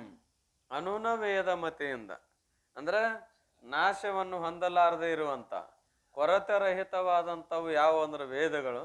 ಆ ವೇದಕ್ಕನುಸರಿಸಿ ನಾನು ನಿನಗೇನು ಮಾಡ್ತೇನೆ ಅಂತ ಕೇಳಿ ಈಗ ಹೇಳ್ತೇನೆ ಕೇಳು ಅಂತ ಆರಂಭ ಮಾಡ್ತಾ ಇದ್ದಾರೆ. ಪೂರ್ವಗತಿಯಲ್ಲಿ ಪ್ರಕೃತಿಯ ಗುಣ ಮೂಲಕ ತತ್ವಗಳು ಉತ್ಪತ್ತಿಯಾದವೆಂದು ಹೇಳಿ, ಪೂರ್ವಗತಿಯಲ್ಲಿ ಅಂದ್ರ 3ನೇ ಗತಿಯಲ್ಲಿ ಏನ್ ಹೇಳಿದ್ರು? ಗುಣ ಮೂಲಕ ಸತ್ವಗುಣ, ರಜೋಗುಣ, ತಮಗುಣ ಮೂಲಕ ತತ್ವಗಳು ಉತ್ಪತ್ತಿಯಾದವೆಂದು. ಸತ್ವಗುಣದಿಂದ ಅಂತ ಯಾವರು? ಜ್ಞಾನೇಂದ್ರಿಯ ಪಂಚಕ. ರಜೋಗುಣದಿಂದ ಕರ್ಮೇಂದ್ರಿಯ ಪಂಚಕ, ಆಮೇಲೆ ತಮೋಗುಣದಿಂದ ವಿಷಯ ಪಂಚಕ, ಭೂತಗಳು ಹೀಗೆಲ್ಲ ಉತ್ಪತ್ತಿ ಆದವು ಅಂತ ಹೇಳ್ಕೊಂಡು ಬಂದರು. ಈಗ 4ನೇ ಗತಿಯಲ್ಲಿ ಜರಾಯುಜಾದಿ. ಜರಾಯುಜಾದಿ ಅಂದ್ರೆ ಜರಾಯುಜ ಒಂದು ಏನಪ್ಪ ಜೀವರಾಶಿ. ಈ ಆದಿ ಪದದಿಂದ ಇನ್ನು 3 ಉದ್ಬೀಜ, ಸ್ವೇದಜ, ಅಂಡಜ. ಶರೀರಗಳ ಉತ್ಪತ್ತಿಯನ್ನು ಸ್ಥೂಲ ಶರೀರದಲ್ಲಿ ಪಂಚಭೂತಗಳ ಅಂಶವನ್ನು, ಸ್ಥೂಲ ಶರೀರದಲ್ಲಿ ಪಂಚಭೂತಗಳ ಅಂಶಗಳು ಎಷ್ಟದಾವ ಅನ್ನೋದನ್ನ, ಶರೀರಕ್ಕೆ ಷಡ್ಭಾವ ವಿಕಾರವನ್ನ, ಅನೇಕ ಅಂಶಗಳಿಂದ ಯುಕ್ತವಾದಂಥ ಈ ಸ್ಥೂಲ ಶರೀರಕ್ಕೆ ಏನದಾವು 6 ವಿಕಾರಗಳದಾವ. ಅದನ್ನ ದೇಹದಲ್ಲಿ 9 ಚಕ್ರಗಳು, ಈ ದೇಹದೊಳಗೆ ಏನದಾವು 9 ಚಕ್ರಗಳದಾವು. ಆಧಾರ, ಸ್ವಾಧಿಷ್ಠಾನ, ಮಣಿಪೂರಕ ಮೊದಲು ಮಾಡಿಕೊಂಡು ಆಮೇಲೆ ಪಂಚಕೋಶಗಳು, ಅನ್ನಮಯಾದಿ 5 ಕೋಶಗಳು ಸ್ವರೂಪವನ್ನು ಪ್ರತಿಪಾದಿಸುತ್ತೇವೆ. ಈ 4ನೇ ಗತಿಯಲ್ಲಿ ಏನು ಮಾಡ್ತೇವೆ ಅಂದ್ರೆ ಇವುಗಳ ಸ್ವರೂಪವೆಲ್ಲವನ್ನು ಹೇಳಿಕೊಡ್ತಾ ಇದ್ದೇವೆ ಎಂದು ಪ್ರತಿಜ್ಞೆ ಮಾಡುತ್ತಾರೆ. ಈ ವಿಷಯವನ್ನು ಹೇಳ್ತೇವೆ ಅಂತ ಪ್ರತಿಜ್ಞೆ ಮಾಡಿದ್ದಾರೆ. ನೀವು ಈ ತಾತ್ವಿಕಗಳನ್ನೆಲ್ಲ ನಿಮ್ಮ ಸ್ವಕಪೋಲ ಕಲ್ಪಿತದಿಂದ ಪ್ರತಿಪಾದನೆ ಮಾಡುತ್ತೀರಿ. ಯಾರಾದರೂ ನಮಗೆ ಹಿಂಗೆ ಅನ್ಬಹುದು. ಯಾಕಂದ್ರೆ ಅಲ್ಲಿ ಕೊನೆಯಲ್ಲಿ ಹೇಳ್ಯಾರಲ್ಲ, ಅನೂನ ವೇದ ಮತದಿಂದ ಉಸುರ್ವೇಂ. ಅನೂನ ಮತ ಅಂದ್ರೆ ಕೊರತೆಯನ್ನು ಹೊಂದಲಾರದೆ ಇರುವಂತ ಮತ ಏನದ ವೇದ ಮತ ಅಂದ್ರೆ ವೇದದ ಅಭಿಪ್ರಾಯ. ಅದನ್ನೇ ನಾ ಹೇಳ್ತಾನೆ ಹೊರತಾಗಿ ನನ್ನಿಂದ ನಾನು ಸ್ವತಃ ಕಲ್ಪನೆಯಿಂದ ಹೇಳುವುದಿಲ್ಲ ಅನ್ನೋದಕ್ಕಾಗಿ ಯಾರಾದರೂ ಹಿಂಗೆ ಅನ್ಬಹುದು. ಏನಂತ ಅನ್ಬೋದು, ನೀವು ಈ ತಾತ್ವಿಕಗಳನ್ನೆಲ್ಲ, ಈ ತತ್ವದ ವಿಚಾರವನ್ನೆಲ್ಲ ನಿಮ್ಮ ಸ್ವಕಪೋಲ ಕಲ್ಪಿತದಿಂದ, ನಿಮ್ಮ ಮನೋಕಲ್ಪನಾ ಮೂಲಕವಾಗಿ ಪ್ರತಿಪಾದನೆ ಮಾಡುತ್ತೀರಿ. ಇದ್ಯಾರಿಗೆ ಗೊತ್ತು ಅಂತ ಹಿಂಗೆ ಅನಿಸಬಹುದು. ಆದ್ರೆ ಹೇಳ್ತೇವಂತಾರೆ ಅವರು, ಹಾಗಲ್ಲ. ನಾವು ವೇದ ಪ್ರಮಾಣಕ್ಕೆ ಸಮ್ಮತವಾಗಿಯೂ ಸಕಲರು ತಿಳಿದು ಆನಂದ ಪಡುವಂತೆಯೂ ತಾತ್ವಿಕ ಭೇದಗಳನ್ನು ಹೇಳುತ್ತೇವೆ. ವೇದ ಮತಾನುಸಾರವಾಗಿ ಹೇಳ್ತೇವೆ. ಮತ್ತು ಇದನ್ನು ತಿಳ್ಕೊಳ್ಳೋದ್ರಿಂದ ಏನಾಗಬೇಕಾಗ್ಯದ, ಈಗ ಆನಂದ ಆಗ್ಬೇಕಾಗ್ಯದ. ತಿಳ್ಕೊಳ್ಳೋದ್ರಿಂದ ಏನಾಗಬೇಕು, ಆನಂದ ಆಗಬೇಕು. ಆ ಆನಂದವಾಗುವಂತೆಯೂ ಈ ತಾತ್ವಿಕ ಭೇದಗಳನ್ನು ಹೇಳ್ತೇವೆ. ಆದ್ದರಿಂದ ಸರ್ವರಿಂದಲೂ ಸ್ವೀಕರಿಸಲಿಕ್ಕೆ ಈ ಗ್ರಂಥವು ಯೋಗ್ಯವಾಗಿರುತ್ತದೆ ಎಂಬ ತಾತ್ಪರ್ಯ. ಎಲ್ಲರೂ ಇದನ್ನು ಸ್ವೀಕಾರ ಮಾಡ್ಲಿಕ್ಕೆ ಏನದಪ್ಪ ಅಂದ್ರೆ ಅತ್ಯಂತ ದುಃಖದ ನಿವೃತ್ತಿ, ಪರಮಾನಂದ ಪ್ರಾಪ್ತಿಯ ಸುಖವನ್ನು ಪಡಿಬೇಕನ್ನೋ ಆಸೆ ಉಳ್ಳವರು ಎಲ್ಲರೂ ಈ ಗ್ರಂಥವನ್ನು ಅನುಕರಣೆ ಮಾಡ್ಲಿಕ್ಕೆ, ಗ್ರಹಿಸಲಿಕ್ಕೆ ಯೋಗ್ಯದ ಅಂತೇಳಿದು. ಬಳಿಕ ಉದ್ಬೀಜ ಸ್ವೇದಜ ಜಾತಿಗಳ ಉತ್ಪತ್ತಿಯ ಸ್ವರೂಪಗಳನ್ನು ಪ್ರತಿಪಾದನೆ ಮಾಡುತ್ತಾರೆ. ಉದ್ಬೀಜ ಅಂದ್ರೆ ಅದಕ್ಕೆ ಅನ್ಬೇಕು, ಸ್ವೇದಜ ಅಂದ್ರೆ ಅದಕ್ಕೆ ಅನ್ಬೇಕು, ಅಂಡಜ ಅಂದ್ರೆ ಅದಕ್ಕೆ ಅನ್ಬೇಕು, ಜರಾಯುಜ ಅಥವಾ ಪಿಂಡಜ ಅಂದ್ರೆ ಯಾವುದಕ್ಕೆ ಅನ್ಬೇಕು ಅನ್ನೋದನ್ನು. ಜೀವರಿಗೆ ಆ ತೆರನು ಆದ ಒಡಲುಗಳು ಭಾವಿಸಿ ನಾನಾ ಅವಸ್ಥಾದಿಗಳು ಅಲ್ಲಿ ಧರೆಯನ್ನು ಒಡೆದು ಒಗೆಯುತ್ತಿರ್ಪ ಎಲ್ಲ ಭೂತ ವಿಕೃತಿಂ ತೋರ್ಪ ತರು ಲತೆ ಬಹುವಿಧ ಗುಲ್ಮಾದಿಗಳು ಪರಿಕಸಲ್ ಉದ್ಬೀಜವಹ ಜಾತಿಗಳು. ಇದೊಂದು ಉದ್ಬೀಜ ಜಾತಿ. ಎರಡನೇದ್ದು ಅವನಿ ಜಲಾಗ್ನಿ ಅವನಿ ಜಲಾಗ್ನಿ ಜಲ ಅಗ್ನಿಯ ಪರಿಪಾಕದಳು ಬೆವರಿನ ಪರಿಪಾಕದ ಭೇದದಳು ಆಕಸ್ಮಿಕವಹ ಜೀವಾದಿಗಳು ಯೂಕ ಪಿಪೀಲಿಕ ಮಶಕಾದಿಗಳು ಕ್ಷಣಭಂಗುರವಹ ಕೀಟಾದಿಗಳು ಘನಿಸಲ್ ಸ್ವೇದಜವಹ ಜಾತಿಗಳು. ಒಂದು ಉದ್ಬೀಜ ಅಂದ್ರೆ ಅದಕ್ಕೆ ಅನ್ಬೇಕು, ಸ್ವೇದಜ ಅಂದ್ರೆ ಅದಕ್ಕೆ ಅನ್ಬೇಕು. 2 ಲಕ್ಷಣ ಇಲ್ಲಿ ಮಾಡ್ತಾ ಇದ್ದಾರೆ. ಜೀವರಿಗೆ ಅಂದ್ರೆ ಜೀವಿಗಳಿಗೆ ಆ ತೆರನ ಆದ ಒಡಲುಗಳು. ಈ ಜೀವರಾಶಿಗಳಿಗೆ ಒಡಲುಗಳು ಎಷ್ಟು ಪ್ರಕಾರಪ್ಪ ಅಂತ ಕೇಳಿದ್ರೆ 4. ಉದ್ಬೀಜ ಒಡಲು, ಸ್ವೇದಜ ಒಡಲು, ಅಂಡಜ ಒಡಲು, ಜರ ಅಥವಾ ಪಿಂಡಜ ಒಡಲುಗಳು. ಭಾವಿಸೆ ನಾನಾ ಅವಸ್ಥಾದಿಗಳು. ಭಾವಿಸೆ ವಿಚಾರ ಮಾಡಿ ನೋಡಿದ್ರೆ ಏನದ ಅಂತ ಕೇರೆ ನಾನಾ ಅವಸ್ಥಾದಿಗಳು. ಅಲ್ಲಿ ಧರೆಯನ್ನು ಒಡೆದು ಅವೇನ ನಾನಾ ಅವಸ್ಥೆಯನ್ನು ಹೊಂತವಲ್ಲ ಜೀವರಾಶಿಗಳು ಬೇರೆ ಬೇರೆ. ಅಲ್ಲಿ ಉದ್ಬೀಜ ಅಂದ್ರೆ ಯಾವ್ದಕ್ಕೆ ಅನ್ಬೇಕು ಅಂದ್ರೆ ಧರೆಯನ್ನು ಒಡೆದು, ಧರೆ ಅಂದ್ರೆ ಪೃಥ್ವಿಯನ್ನ ಒಡೆದು ಅಂದ್ರೆ ಬಗೆದು ಹೊರಗೆ ಬರುವಂಥವು. ಇತ್ತಿರ್ಪ ಎಲ್ಲಾ ಭೂತ ವಿಕೃತಿ ತೋರ್ಪ. ಎಲ್ಲಾ ಭೂತ ವಿಕೃತಿ ಬರೇ ಒಂದು ಭೂಮಿಯಿಂದಲ್ಲ, ಎಷ್ಟು ಪಂಚಮಹಾಭೂತಗಳದಾವಲ್ಲ ಆ ಭೂತ ವಿಕೃತಿಂ ತೋರ್ಪ ತರು ಲತೆ ಬಹುವಿಧ ಗುಲ್ಮಾದಿಗಳು. ತರು ಅಂದ್ರೆ ಗಿಡಗಳು, ಲತೆ ಅಂದ್ರೆ ಬಳ್ಳಿಗಳು, ಬಹುವಿಧ ಗುಲ್ಮಾದಿಗಳು. ಅದರೊಳಗೆ ಏನಪ್ಪಾ ಅಂದ್ರೆ ಅತಿ ಸಣ್ಣ ಪುಟ್ಟವಾದಂಥ ಏನು ಸಣ್ಣ ಸಣ್ಣ ಗಿಡಗಳು ಹುಡ್ತಾವಲ್ಲ ಎಲ್ಲವೂ ಪರಿಕೆಸಲ್. ಇವಕ್ಕೆ ವಿಚಾರ ಮಾಡಿ ನೋಡಿದ್ರೆ ಏನಂತ ಹೆಸರು ಕರೀತಾರ? ಉದ್ಬೀಜ ಉದ್ಬೀಜ ವಹ ಜಾತಿಗಳು. ಇವಕ್ಕೆ ಏನಂತ ಕರಿಬೇಕು? ಉದ್ಬೀಜ ಅಂತ ಕರೀತಾರ. ಯಾಕಂತ ಕೇಳಿದಾರೆ ಬಹುವಿಧ ಅಂದಾರ ನೋಡ್ರಿ. ಬರೇ ಗಿಡ ಅಂತ ಅಷ್ಟೇ ಅಲ್ಲ, ಕೆಲವು ಜೀವರಾಶಿಗಳೇನಪ್ಪ ಅಂತ ಕೇಳಿದ್ರೆ ಚೇತನ ರೂಪ ಜೀವಿಗಳು ಉತ್ಪತ್ತಿ ಆಕಾವು, ಜಡ ಜೀವಿಗಳು ಉತ್ಪತ್ತಿ ಆಗವು. ಗಿಡ ಮೊದಲು ಮಾಡ್ಕೊಂಡು ಸಣ್ಣ ಸಣ್ಣ ಇವೇನು ಗಿಡಗಳು ಅದಾವಲ್ಲ ಇವೆಲ್ಲೂ ಜಡ ಜೀವರಾಶಿಗಳು. ಇನ್ನು ಅದರೊಳಗ ಹಾವು ಚೇಳು ಮೊದಲಾದವುಗಳು ಕೂಡ ಉತ್ಪತ್ತಿ ಆಗ್ತಾವ. ಎದರಲ್ರಿ? ಮಣ್ಣಿನಲ್ಲಿ. ಅವಕ್ಕೆ ಹಾವು ಅಂತ ಹಾಕಿ ಆದ್ರೂ ಕೂಡ ಮನ್ಮುಖ ಹಾವು ಅಂತ ಒಂದದ. ಏನದ್ರಿ? ಮನ್ಮುಖ ಹಾವು ಅಂತ ತಿಳ್ಕೊಂಡು ಅದು ಭಾಳ ಎಷ್ಟು ಉದ್ದ ಇರ್ತತಪ್ಪ, ಭಾಳ ಆದ್ರ ಅಂತ ಕೇಳಿ ಒಂದು ಮಳ ಇರ್ತದ ಅಷ್ಟೇ. ಅದು ಏನಿರ್ತದ್ರಿ? ಒಂದು ಮಳ ಇರ್ತದ. ಅದಕ್ಕೆ ಎರಡೂ ಕಡೆ ಬಾಯಿ ಇರ್ತಾವ, ಮಾರಿರ್ತಾವ. ಆ ಹಾವಿಗೇನಿರ್ತದ್ರಿ? ಎರಡೂ ಕಡೆ ಮಾರಿರ್ತಾವ. ಅವು ವಿಶೇಷವಾಗಿ ಈಗ ಇಲ್ಲ, ನಾವು ಸಣ್ಣವ್ರಿದ್ದಾಗ ಒಕ್ಕಲ್ತನ ಮಂತ್ಯಾನಲ್ಲ ಹೊಲಕ್ಕೆ ಹೋದಾಗ ಗಳೆ ಹೊಡೆಯುವಾಗ ಕುಡಕ್ ಹತ್ತಿದ್ವು, ಕತ್ತರಿಸ್ತಿದ್ದಿಲ್ಲ. ಏನು ಕರಿಕಿಲ್ಲ ಏನಿಲ್ಲ, ಏನು ಹತ್ತೈತಿ ಕೊಡಕಂತ ಎಬಿಸಿ ನೋಡ್ಕೊಡ್ದ ಹಾವಿರು. ಏನ್ರಿ ಅವೇನಪ್ಪ ಅಂದ್ರೆ ವಿಶೇಷವಾಗಿ ಅವಕ್ರ ಭಯ ಯಾರಿಗಿಲ್ಲ. ಅವ್ನು ಮತ್ತೆ ಚಿಮ್ಮಿ ಹೋಗೋದಕ್ಕಾರ ಏನು ಮಾಡ್ತೀವಿ? ಗಳೆ ಹೊಡಿಯೋದಿತ್ತು. ಅವೆಲ್ಲ ಎದರಿಂದ ತಯಾರಾಗ್ಯಾವ ಅಂತ ಕೇಳ್ರೆ ಮಣ್ಣಿನಿಂದ. ಎಂಥವು ಎಷ್ಟು ಅದಾವ ಅವು ಅಂದ್ರೆ 21 ಲಕ್ಷ ಅದಾವು. ಎಷ್ಟು ಅದಾವ್ರಿ? 21 ಲಕ್ಷ ಜೀವರಾಶಿಗಳದಾವ. ಅವನ್ ಎಲ್ಲಿ ಹುಡ್ಕೋದ್ರ ಒಂದೆರಡು ಗುರುತಾಕವ್ ಕರೆ ಅವೆಲ್ಲ ಅನಿಸುವ ಸೃಷ್ಟಿಕರ್ತನ ವ್ಯವಹಾರದೊಳಗ ಅಪರೂಪವೆಲ್ಲ. ಆಮೇಲೆ ಅವನಿ ಜಲ ಅಗ್ನಿಯ ಪರಿಪಾಕದಳು. ಇನ್ನು 3 ಕೂಡಿ ಅವನಿ ಅಂದ್ರೆ ಭೂಮಿ, ಜಲ ಅಂದ್ರೆ ನೀರು, ಅಗ್ನಿ ಅಂದ್ರೆ ಬೆಂಕಿ, ಪರಿಪಾಕದಳು ಬೆವರಿನ ಪರಿಪಾಕದ ಭೇದದಳು. ಆ ಬೆವರಿನೊಳಗೂ ಏನಪ್ಪಾ ಅನೇಕ ತರದ ಬೆವರು. ಮನುಷ್ಯನ ಶರೀರದೊಳಗೆ ಉತ್ಪತ್ತಿ ಆಗೋ ಬೆವರ ಬೇರೆ, ಕುದುರೆ ಮೈಯಾಗ ಉತ್ಪತ್ತಿ ಆಗೋ ಬೆವರ ಬೇರೆ. ಏನ್ರಿ ಅವು ಬೇರೆ ಅನ್ನೋದಕ್ಕೆ ಏನು ಅನುಭವ ಅಂದ್ರೆ ಬೆವರು ಉತ್ಪತ್ತಿ ಆದಾಗ ನಮ್ಮ ಮೈ ಮುಗಿಸಿ ನೋಡ್ಕೋರಿ, ಆಮೇಲೆ ಕುದುರೆ ಬೆವರು ಬಂದಾಗ ಕುದುರೆ ಮೈ ಮುಗಿಸಿ ನೋಡ್ರಿ, ಫರಕ್ ಆಗ್ತದಿಲ್ಲ ನೋಡ್ಬೇಕಾದ್ರೆ. ಇಂಥವು ಬೆವರಿನಿಂದ ಯುಕ್ತವಾದಂಥದ್ದು ಅನೇಕ ಜೀವರಾಶಿಗಳದಾವ. ಅವು 3 ಕೂಡಿದಾವ ಅಲ್ಲಿ ಅಗ್ನಿ ಜಲ ಭೂಮಿ. ಪರಿಪಾಕದ ಭೇದದಳು ಆಕಸ್ಮಿಕವಹ ಜೀವಾದಿಗಳು. ಅವೆಲ್ಲ ಉತ್ಪತ್ತಿ ಆಕವಲ್ಲ ಮೊದಲು ಏನಪ್ಪಾ ಅಂದ್ರೆ ಈ ಉಳಿದೆಲ್ಲ ಜೀವರಾಶಿಗಳು ಮೊದಲ ತಾಯಿಂದರಾದವರು ಗರ್ಭ ಧರಿಸಿ ಕೆಲವು ಕಾಲಾನಂತರದಲ್ಲಿ ಮಕ್ಕಳಿಗೆ ಹೆಂಗೆ ಜನ್ಮ ಕೊಡ್ತಾರೆ ಹಂಗದಾವ್ ನಾವು ಇಲ್ಲ. ಅವು ಹೇಗದವಪ್ಪ ಅಂದ್ರೆ ಆಕಸ್ಮಿಕ. ಏನ್ರಿ ಇಷ್ಟು ತನಕ ಏನಿದ್ದಿದ್ದಲ್ಲ ಈಗ ಎಲ್ಲಿಂದ ಬಂದ್ರು ಗೊಯ್ ಅಂತ ಬಂದ್ವು ಅಂತಿರ್ತೇವಲ್ಲ, ನೊರ್ಜದು ಆಕಸ್ಮಿಕನೋ ಏನಿಲ್ಲೋ. ಆಮೇಲೆ ಇರುವೆಗಳು ಕೂಡ ಏನ್ರಿ ಇಷ್ಟೋ ತನಕ ಏನೂ ಇದ್ದಿದ್ದಲ್ರಿ, ನೋಡ್ರಿ ಬಾಯಾಗ ತತ್ತಿ ಹಿಡ್ಕೊಂಡು ಎಷ್ಟು ಬಂದಾವು ಅಂತಿರ್ತೇವೆ. ಆಕಸ್ಮಿಕವ ಜೀವಾದಿಗಳು ಯೂಕ ಪಿಪೀಲಿಕ ಮಶಕಾದಿಗಳು. ಯೂಕ ಅಂದ್ರೆ ಹೇನು, ಪಿಪೀಲಿಕ ಅಂದ್ರೆ ಇರುವಿ, ಮಶಕಾದಿಗಳಂದ್ರೆ ನೊರ್ಜು ಮೊದಲು ಮಾಡಿಕೊಂಡು. ಇವೆಲ್ಲವೂ ಏನಪ್ಪಾ ಅಂತ ಕೇಳಿ ಆಕಸ್ಮಿಕ ಉತ್ಪತ್ತಿ ಆಕವ. ಏನು ಮೊದಲ ಹಿಂಗಾಗಿ ಉತ್ಪತ್ತಿ ಆಕವ ಆಕಸ್ಮಿಕ. ಈ ಮಳೆಗಾಲ ಸಮಯದಲ್ಲಿ ತಂಪಿದ್ದಾಗ ಮನೆಯೊಳಗೆ ಏಕದಮ್ ಇರಿವಿ ಹೇಳ್ತಾವ. ಕರಿ ಇರಿವಿ ಸಣ್ಣ, ಅವು ಎಷ್ಟು ಎದ್ದಿರ್ತಾವಪ್ಪ ಅಂದ್ರೆ ಸಾವಿರಾರು ಇರ್ತಾವು, ಲೆಕ್ಕನ ಇರುದಿಲ್ಲ. ಆದ್ರೆ ಬಾಯಾಗ ಮತ್ತೇನು ಹಿಡ್ಕೊಂಬಂದಿರ್ತಾವ? ತತ್ತಿ ಹಿಡ್ಕೊಂಬಂದಿರ್ತಾವ. ಅವೆಲ್ಲವೂ ಆಕಸ್ಮಿಕ ಉತ್ಪತ್ತಿ ಆಗ್ಯಾವ. ಏನು ಮೊದಲು ಒಂದು ಹೆಂಗ ಮನುಷ್ಯ ಉತ್ಪತ್ತಿ ಆಗೋ ಕ್ರಮ ಆಯ್ತು ಹಂಗಾಗ್ಯಾವ, ಆಕಸ್ಮಿಕವಾಗಿ ಉತ್ಪತ್ತಿ ಆಗಿರ್ತಾವ. ಅದಕ್ಕೆ ಕ್ಷಣಭಂಗುರವಹ ಕೀಟಾದಿಗಳು. ಅವಕ್ಕೆ ಎಷ್ಟೊತ್ತದ ರೀ? ವರ್ಷ ಆತ್ರಿ ಸೊಳ್ಳೆ ಹುಟ್ಟಿ ಅಂತ ಕೇಳಿದ್ರ? ಏನ್ ಹುಟ್ಟಿ ಎಷ್ಟು ವರ್ಷ ಆತು ಅಂತ ಕೇಳಿದ್ರ ಇಲ್ಲ. ನೋಡೋದ್ರೊಳಗಾಗಿ ಉತ್ಪತ್ತಿ ಆಕಾವ, ನೋಡೋದ್ರೊಳಗಾಗಿ ಏನಕ್ಕಾವ ಅಂದ್ರ ನಾಶ ಆಕಾವು.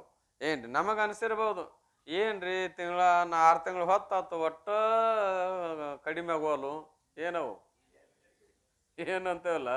ನಮಗೇನೋ 106 ಏನಪ್ಪಾ ಅಂದ್ರೆ ಒಂದು ತಿಂಗಳಾರು 6 ತಿಂಗಳು ಇದ್ದಂಗ ಆಗ್ಯದ. ಆದ್ರ ಅವು ಕ್ಷಣದಲ್ಲಿ ಉತ್ಪತ್ತಿಯಾಗಿ ಸಾಯ್ತಾ ಇರ್ತಾ ಇದಾವೆ. ಗಣಿಸಲ್ ಸ್ವೇದಜವಹ ಜಾತಿಗಳು. ಇವಕ್ಕೆ ಏನನ್ಬೇಕು? ಸ್ವೇದಜ ಅಂತ ಕರೀತಾರ. ಒಂದು ಉದ್ಬೀಜ, ಒಂದು ಸ್ವೇದಜ. ಸಕಲ ಪ್ರಾಣಿಗಳಿಗೆ ಹಿಂದೆ ಹೇಳಲ್ಪಟ್ಟ ನಾಲ್ಕು ಪ್ರಕಾರದ ಶರೀರಗಳು ಉತ್ಪತ್ತಿ ಸ್ಥಿತಿ ನಾಶ ಮೊದಲಾದ ಅವಸ್ಥೆಗಳು ಏನ್ರಿ ವಿಚಾರ ಮಾಡಿ ನೋಡಲು ತೋರುತ್ತವೆ. ಏನ್ರಿ ಇವೆಲ್ಲ ನಾಲ್ಕು ತೆರನಾದ ಅವಸ್ಥೆಗಳು ಏನಕ್ಕವ್ರಿ ಉತ್ಪತ್ತಿ ಸ್ಥಿತಿ ನಾಶ ಮೊದಲಾದ ಅವಸ್ಥೆಗಳು ತೋರ್ತಾವು. ಏನ್ರಿ ಈ ವಿಚಾರ ಮಾಡಿ ನೋಡಿದ್ರೆ ವಿಚಾರ ಮಾಡಿ ನೋಡಲಾಗಿ ತೋರುತ್ತವೆ. ವಿಚಾರ ಮಾಡಿ ನೋಡಿದಾಗ ಇವು ಗೋಚರ ಆಕ್ಕವ ಇರ್ಲು ಗೋಚರ ಆಗ್ತಾವ. ಆದರೆ ಅವು ಹೇಗೆ ತೋರುತ್ತವೆ ಎಂಬುದನ್ನು ವಿಚಾರ ಮಾಡಿ ನೋಡೋಣ. ಅವು ಹೆಂಗೆ ತೋರ್ತಪ್ಪ ಹಂಗಾರ ಅಂತ ವಿಚಾರ ಮಾಡಿ ನೋಡೋಣ ಅಂತಾರ. ಮರ ಬಳ್ಳಿ ಗುಲ್ಮಾದಿಗಳಂದ್ರ ಕಂಟಿಗಳು. ಸಣ್ಣ ಸಣ್ಣ ಕಂಟಿ ಅದಾವ ನೋಡಿ ಕಡದ್ ಬಾ ಅಂತಾರ.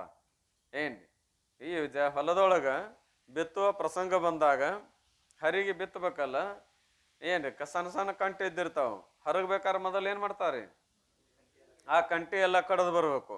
ಅವು ಏನಪ್ಪ ದೊಡ್ಡ ದೊಡ್ಡ ಇರ್ತಾವನು ಇಲ್ಲ, ಬಾಯಿಗುದ್ಲಿ ತೊಗೊಂಡೋಗಿ ಒಂದು ಹೇಟ್ ಹಾಕಿದ್ರೆ ಸಾಕು ಕತ್ತರಿಸೋಕಿರ್ತಾವ. ಅದಕ್ಕೆ ಗುಲ್ಮಾದಿಗಳು ಅಂತ ಕರೆದಾರ. ಮೊದಲಾದವುಗಳು ಭೂಮಿಯನ್ನು ಬಗೆದು ಹುಟ್ಟುವುದರಿಂದ ಇವು ಉದ್ಬೀಜ ಜಾತಿಗಳೆನಿಸುತ್ತವೆ. ಆದರೆ ಇವು ಆಕಾಶಾದಿ ಪಂಚಭೂತಗಳ ವಿಕಾರದಿಂದ ಹುಟ್ಟಿರ್ತವೆ. ಇವು ಆದ್ರೂ ಕೂಡ ಎದರಿಂದ ಹುಟ್ಟ್ಯಾವ್ರಿ, ಇವು ಪಂಚಮಹಾಭೂತಗಳಿಂದನೇ ಹುಟ್ಟಿದವು. ತಿಳಿಯತಕ್ಕದ್ದು ಹೇಗೆಂದರೆ, ಒಂದು ಮಾವಿನ ಮರವುಂಟು, ಅದರಲ್ಲಿ ಹಳದಿ ಬಣ್ಣದ ಎಲೆಗಳು ಪೃಥ್ವಿಯ ಅಂಶಗಳೆಂದು, ಬಿಳಿ ಬಣ್ಣದ ಎಲೆಗಳು ಜಲಾಂಶಗಳೆಂದು, ಕೆಂಪು ಬಣ್ಣದ ಎಲೆಗಳು ಅಗ್ನಿ ಅಂಶಗಳೆಂದು, ಹಸಿರು ಬಣ್ಣದ ಎಲೆಗಳು ವಾಯುವಿನ ಅಂಶಗಳೆಂದು ಊಹೆ ಮಾಡ್ತಕ್ಕದ್ದು. ಏನ್ರಿ ಅವುಗಳ ವ್ಯವಹಾರದ ಮೇಲೆ ಊಹೆ ಮಾಡೋದು. ಏನ್ರಿ ಎದರ ಮೇಲೆ ಗಿಡಗಳ ಬೆಳೆಯುವಿಕೆಯ ಮೇಲೆ ಎಲೆಗಳಲ್ಲಿ ತೋರುವ ಕಲರ್ ಮೂಲಕವಾಗಿ ಏನು ಮಾಡಿದ್ರಿ, ಊಹೆ ಮಾಡಿ ಇಲ್ಲೇನಿರಲೇಬೇಕು, ಪಂಚಮಹಾಭೂತಗಳು ಇರಲೇಬೇಕು ಅಂತ. ಮತ್ತು ಮರದಲ್ಲಿರುವ ಕಠಿಣ ಅಥವಾ ಭಾರವಾಗಿರುವ ಭಾಗವೆಲ್ಲ ಭೂಮಿಯ ಕಾರ್ಯವೊಂದು. ಆ ಮರದಲ್ಲಿ ಕಠಿಣ ಭಾಗ ಭಾರ ಭಾಗ ಇರ್ತಾವಲ್ಲಂದ್ರ ಏನು ವಜ್ಜೈತು ಮರ ಇದು, ನಮ್ಮತ್ ಹಸಿದೈತಪ್ಪ ವಜ್ಜ ಇರೋದನ್ನು ಮಾಡಿತ್ತು ಅಂತಿರ್ತೇವೆ. ಈ ಭಾರತನ ಎದರದು ಪೃಥ್ವಿದದ. ಆಮೇಲೆ ರಸವೆಲ್ಲ ಜಲದಂಶವೆಂದು, ಅದರೊಳಗೆ ರಸ ಅದ, ಮತ್ತು ಜಲ ಇರ್ಲಾರ್ದ ರಸ ಇರಕ್ಕೆ ಸಾಧ್ಯನೂ ಇಲ್ಲ. ಮೇಲಕ್ಕೆ ಬೆಳೆಯುವುದು, ಗಿಡ ಹೆಂಗೆ ಬೆಳಿತಾವ, ಊರ್ಧ್ವಮುಖವಾಗಿ ಬೆಳಿತಾವ ಅಂದ್ರೆ ಮೇಲ್ಮುಖವಾಗಿ ಬೆಳೀತಾ ಇದಾವೆ. ಅಗ್ನಿಯ ಧರ್ಮವೆಂದು, ರಸವನ್ನು ಶಾಖೋಪಶಾಖೆಗಳಿಗೆ ಹಂಚಿ ಹಾಕುವುದು ವಾಯುವಿನ ಕಾರ್ಯವು. ಅದೆಲ್ಲ ಶಾಖೋಪಶಾಖೆಗಳಿಗೆ ಅದನ್ನು ರಸ ಒಯ್ದು ಮುಡಿಸೋದು ಯಾವುದು, ವಾಯು. ಆ ವಾಯುವಿನ ಓದ್ ಮುಡಿಸೋದು ಅನ್ನೋದಕ್ಕೆ ಅನುಭವ ಏನು ಅಂತ ಕೇರೆ, ಆ ರಸದ ಆಹಾರಸಕ ಅಂದ್ರೆ ರಸರೂಪ ಆಹಾರಸಕ್ಕಾಗ ಆ ಎಲೆಗಳೆಲ್ಲ ಹಸರಾಗಿರ್ತಾವ, ಏನಿಲ್ಲೋ ಹಸರಾಗಿರ್ತಾವ. ಮತ್ತು ವಾಯು ಹೇಗದ, ವಾಯುವಿನಿಂದಲೇ ಹಸರು ಉತ್ಪತ್ತಿ ಆಗತ್ತೆ. ಏನು ಅನುಭವ ಅಂತ ಕೇರಿ ನಾಳೆ ಮಹಾನವಮಿ ಹಬ್ಬದಾಗ ಅನುಭವ. ವಾಯುವಿನಿಂದಲೇ ಹೆಸರು ತೋರ್ತದ ಅನ್ನೋದಕ್ಕೆ ಅನುಭವ ಏನ್ರಿ, ಮಹಾನವಮಿ ಹಬ್ಬ ಘಟ್ಟ ಹಾಕೋದು ಅಂತ ಕರಿತೇವೆ. ಅವಾಗ ಏನು ಮಾಡ್ತಾರೆ, ಸಸಿ ಅಂತ ಹಾಕ್ತಾ ಇದಾರ. ಏನ್ರಿ ಸಸಿ ಅಂತ ಹಾಕ್ತಾ ಇರ್ತಾರ. ಲೋಕದೊಳಗೆ ಅದು ಸರಿಯಾಗಿ ಶಬ್ದದ ಇದು ಇರ್ಲಾದಕ್ಕಾಗಿ ಸಸಿ ಹಾಕಿರ್ನ ಅಂತ ಕೇಳ್ತಿರ್ತಾರ. ಏನ್ರಿ ಸಸಿ ಅಲ್ಲ ಸಸಿ. ಒಂದು ಪರ್ಯಾಣದೊಳಗೆ ಮಣ್ಣು ಹಾಕಿ ಒಂದು 5 ಥರದ ಬೀಜ ಹಾಕಿರ್ತಾರ. 9 ದಿನದ ತನ ಅಲ್ಲಿ ಏನು ಇರೋದಿಲ್ಲ ಅಂದ್ರೆ ಆ ರೂಮಿನೊಳಗೆ ಗಾಳಿಯ ವಾಸ ಇರುವುದಿಲ್ಲ, ಅಂದ್ರೆ ವಾಯುವಿನ ಸಂಪರ್ಕ ಇರುವುದಿಲ್ಲ. ಯಾಕೆ ದೀಪ ಆರಬಾರ್ದು ಅಂತ ತಿಳ್ಕೊಂಡು ಆ ಸಮಯದೊಳಗೆ ದಿನಾ ಆ ಬೀಜ ಹಾಕಿರ್ತಾರಲ್ಲ, ನೀರು ಹಾಕೋಂತ ಹೋಗೋದ್ರಿಂದ 9 ದಿನಕ್ಕೆ ಏನಾಗಿರ್ತಾವ ಅಂದ್ರೆ ಬೀಜಗಳೆಲ್ಲ ಮೊಳೆ ಕೊಡೋದು ಒಂದೊಂದು ಮಳಮಳ ಉದ್ದು ಸಸಿ ಆಗಿರ್ತಾವ. ಎಲ್ಲ ಗೇನು ಮಳ, ಯಾಕಂದ್ರೆ ಮಣ್ಣಿನ ಅಂಶದ ಗುಣಧರ್ಮದ ಮೇಲೆ ಅವು ಹೆಚ್ಚು ಕಡಿಮೆ ಬೆಳೆದಿರ್ತಾ ಇದಾವೆ. ಮಣ್ಣು ಚಲೋ ಇತ್ತು ಅಂದ್ರೆ ಮಳಮಳ ಬೆಳೆದಿರ್ತಾವ. ನೋಡಿಲ್ಲ ನಮ್ಮ ಸಸಿ ಎಷ್ಟು ಬೆಳೆದಾವು ಅಂತಿರ್ತೇವೆ. ಆವಾಗ ಆ ಸಸಿಗಳ ಬಣ್ಣ ಹೆಂಗಿರ್ತದ್ರಿ, ಹಳದಿ ಇರ್ತಾ ಇದೆ. ಯಾಕಪ್ಪ ಅಂದ್ರೆ ವಾಯುವಿನ ಸಂಚಾರ ಇಲ್ಲ. ಆ ರಸವನ್ನು ಒಯ್ದು ಮುಟ್ಟಿಸುವ ವಾಯು ಸಂಚಾರ ಇಲ್ಲದಕ್ಕಾಗಿ ಅವು ಹಳದಿ ಹೊರದಿರ್ತಾ ಇದಾವೆ.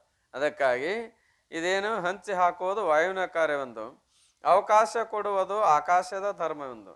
ಮತ್ತು ಈಗ ಅದೆಲ್ಲ ರಸ ತೆಳಗಿನಿಂದ ಮ್ಯಾಲಕ್ಕೆ ಹೋಗ್ಬೇಕಾದ್ರೆ ಅವಕಾಶ ಇದ್ರೆ ಹೋಗ್ತ, ಅವಕಾಶ ಇರಲಾರ್ದು ಅವಕಾಶ ಇದ್ರೆ ಹೋಗ್ತಾ ಇದೆ.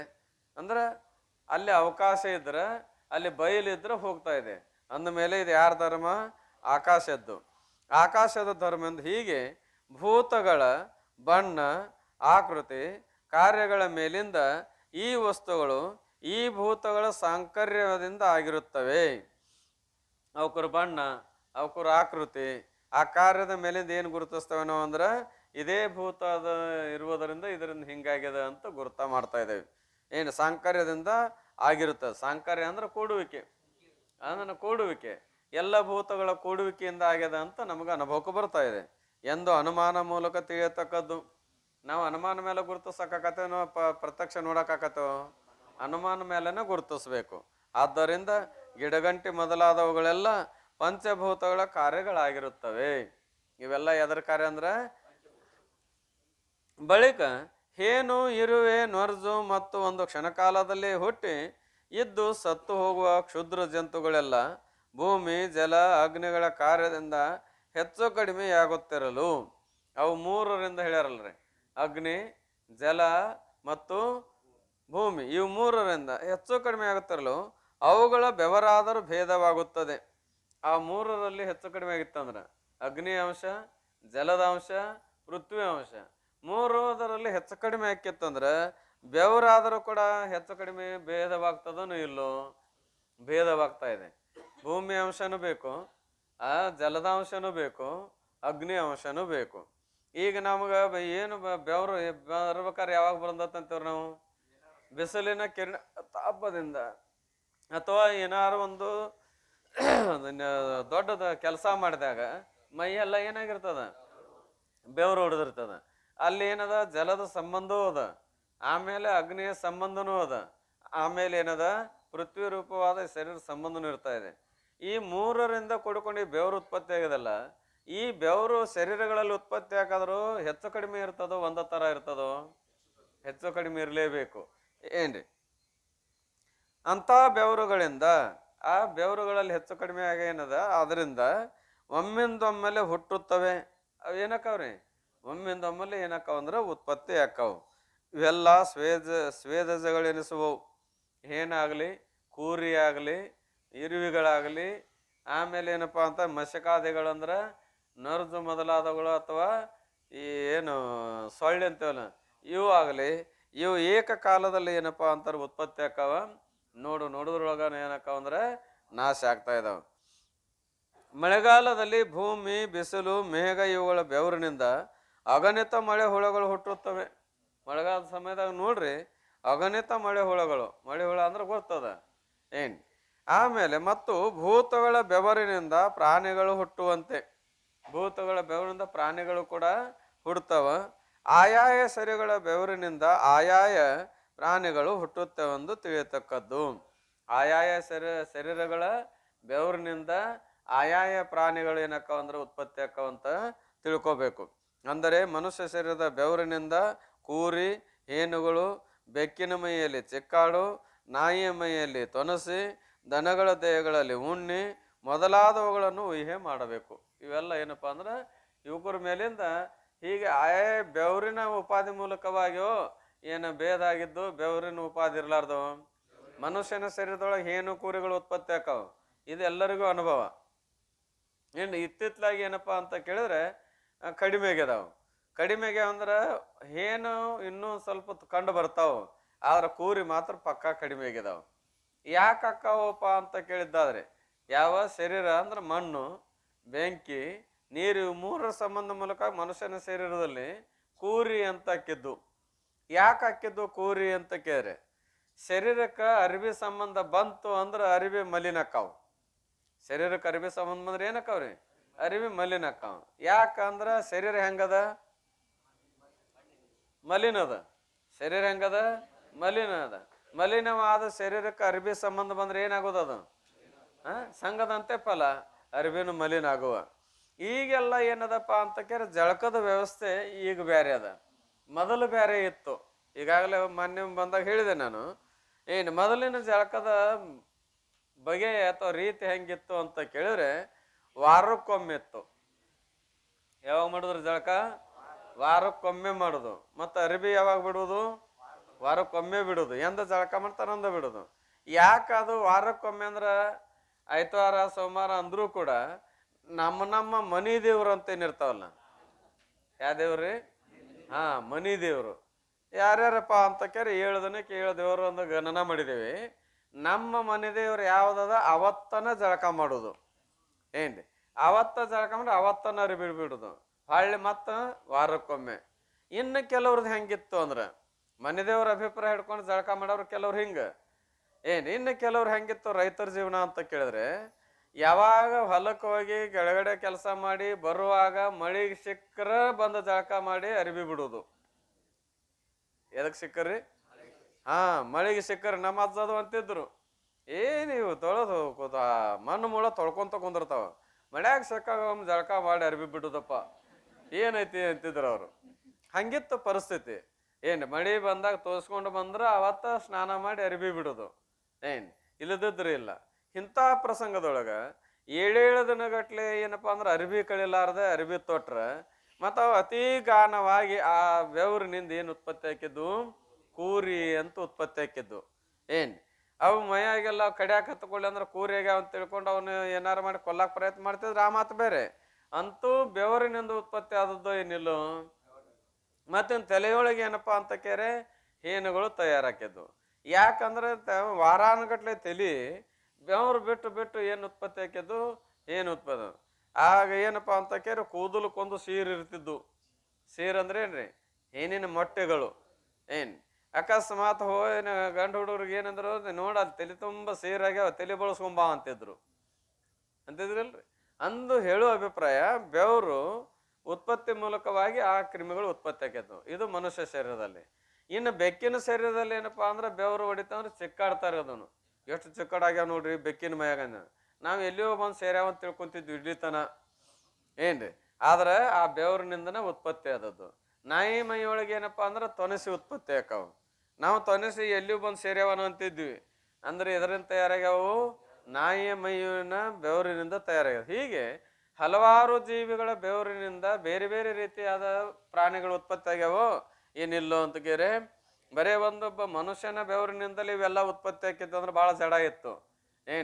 ಹಾಗಿಲ್ಲ, ಇವು ಎರಡು ಅಷ್ಟೇ ಮನುಷ್ಯನ ಶರೀರದಿಂದ ಉತ್ಪತ್ತಿ ಆಗ್ತಾ ಇದಾವೆ.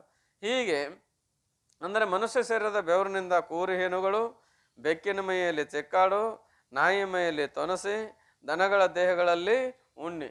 ಈ ಉಣ್ಣಿಯೂ ಕೂಡ ಏನಪ್ಪಾ ಅಂದ್ರೆ ಎಲ್ಲಿಯೂ ಬಂದು ಸೇರ್ಯಾವನೋ ಅಂತಿದ್ವಿ ನಾವು. ಎಲ್ಲಿ ಗಂಗವರವು ಆಕಳ ಬೆವರಿನಲ್ಲೇ ಅಥವಾ ಪಶುಗಳ ಬೆವರಿನಲ್ಲೇ ತಯಾರಾದದ್ದು. ಊಹೆ ಮಾಡಬೇಕು. ಬಳಿಕ ಅಂಡಜ ಮತ್ತು ಪಿಂಡಜ ಜಾತಿಗಳ ಉತ್ಪತ್ತಿ ರೀತಿಯನ್ನು ಪ್ರತಿಪಾದಿಸುತ್ತಾರೆ. ಈಗ ಎರಡದು, ಒಂದು ಉದ್ಬೀಜ, ಒಂದು ಸ್ವೇದಜ.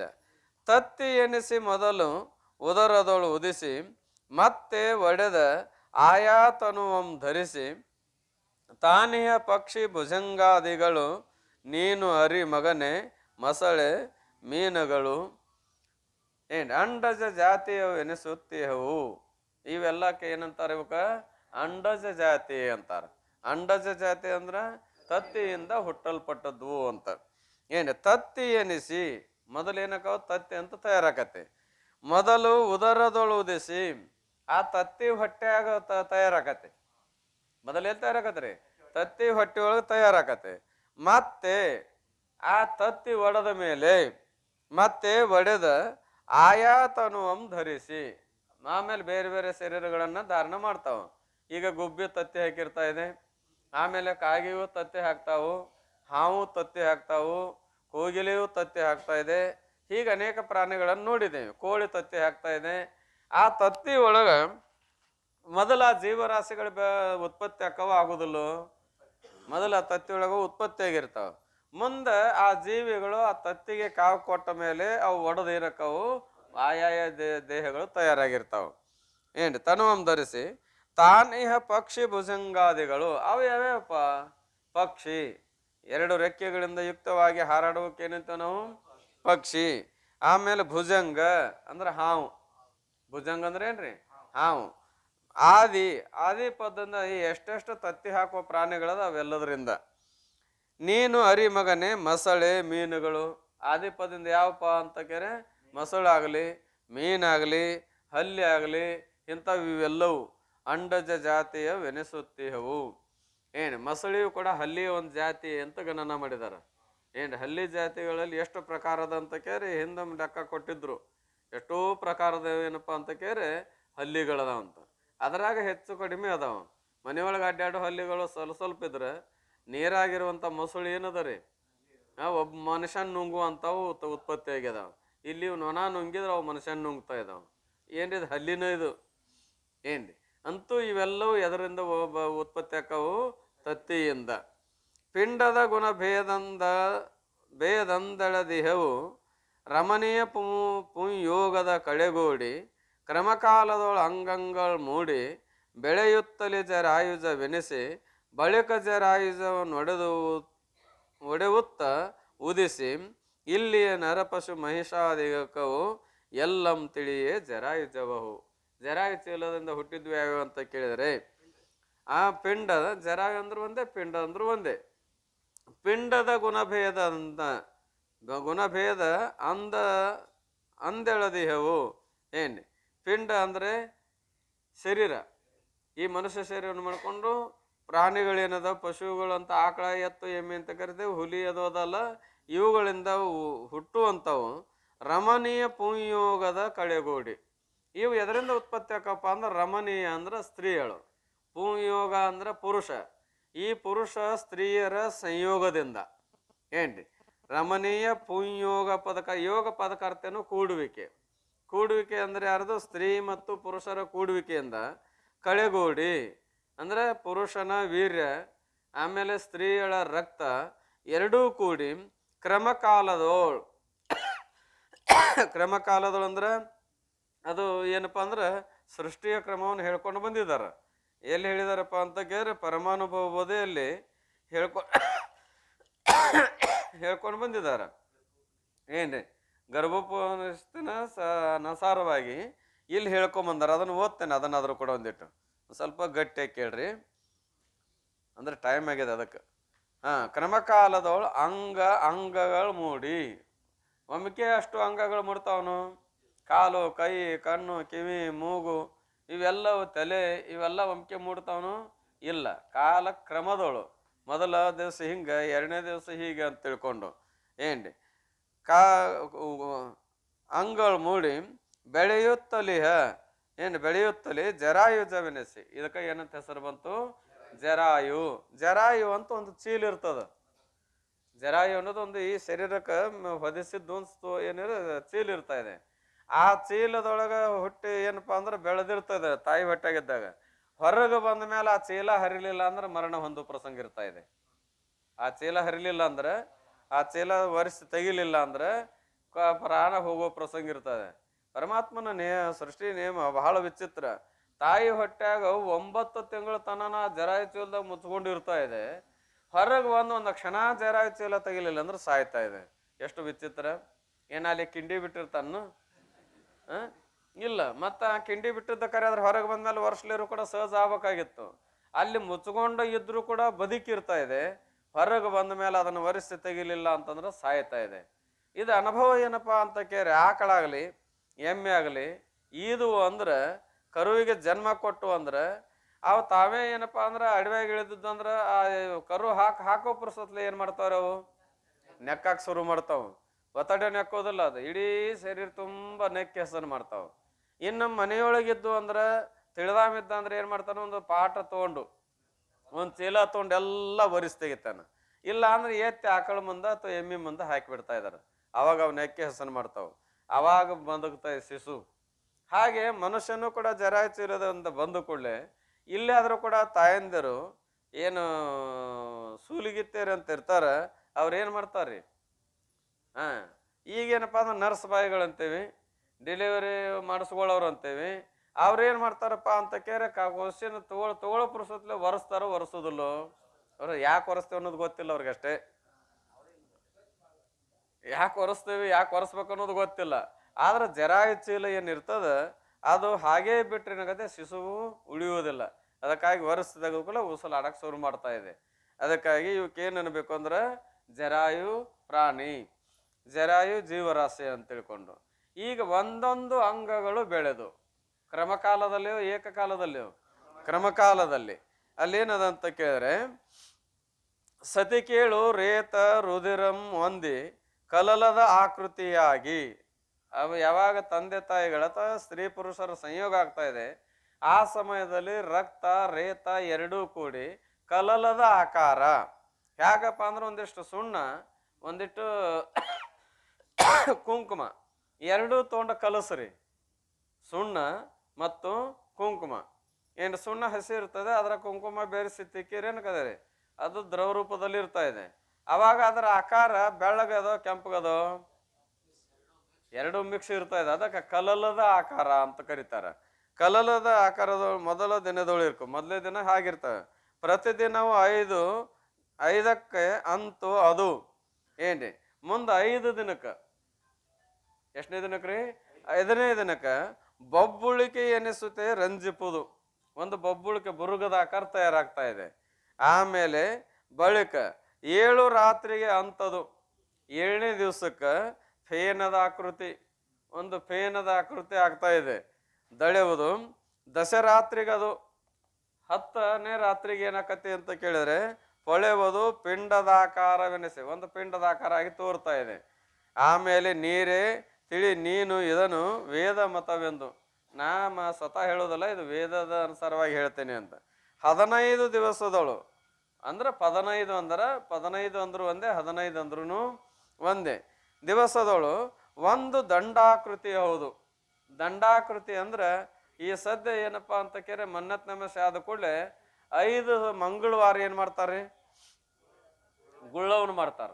ಹೌದಲ್ರಿ, ಗುಳ್ಳವನ್ ಮಾಡ್ಬೇಕಾರೆ ಮೊದಲು ಏನ್ ಮಾಡ್ತಾರ್ರಿ, ದಂಡಾಕೃತಿ ಮಾಡ್ತಾರ.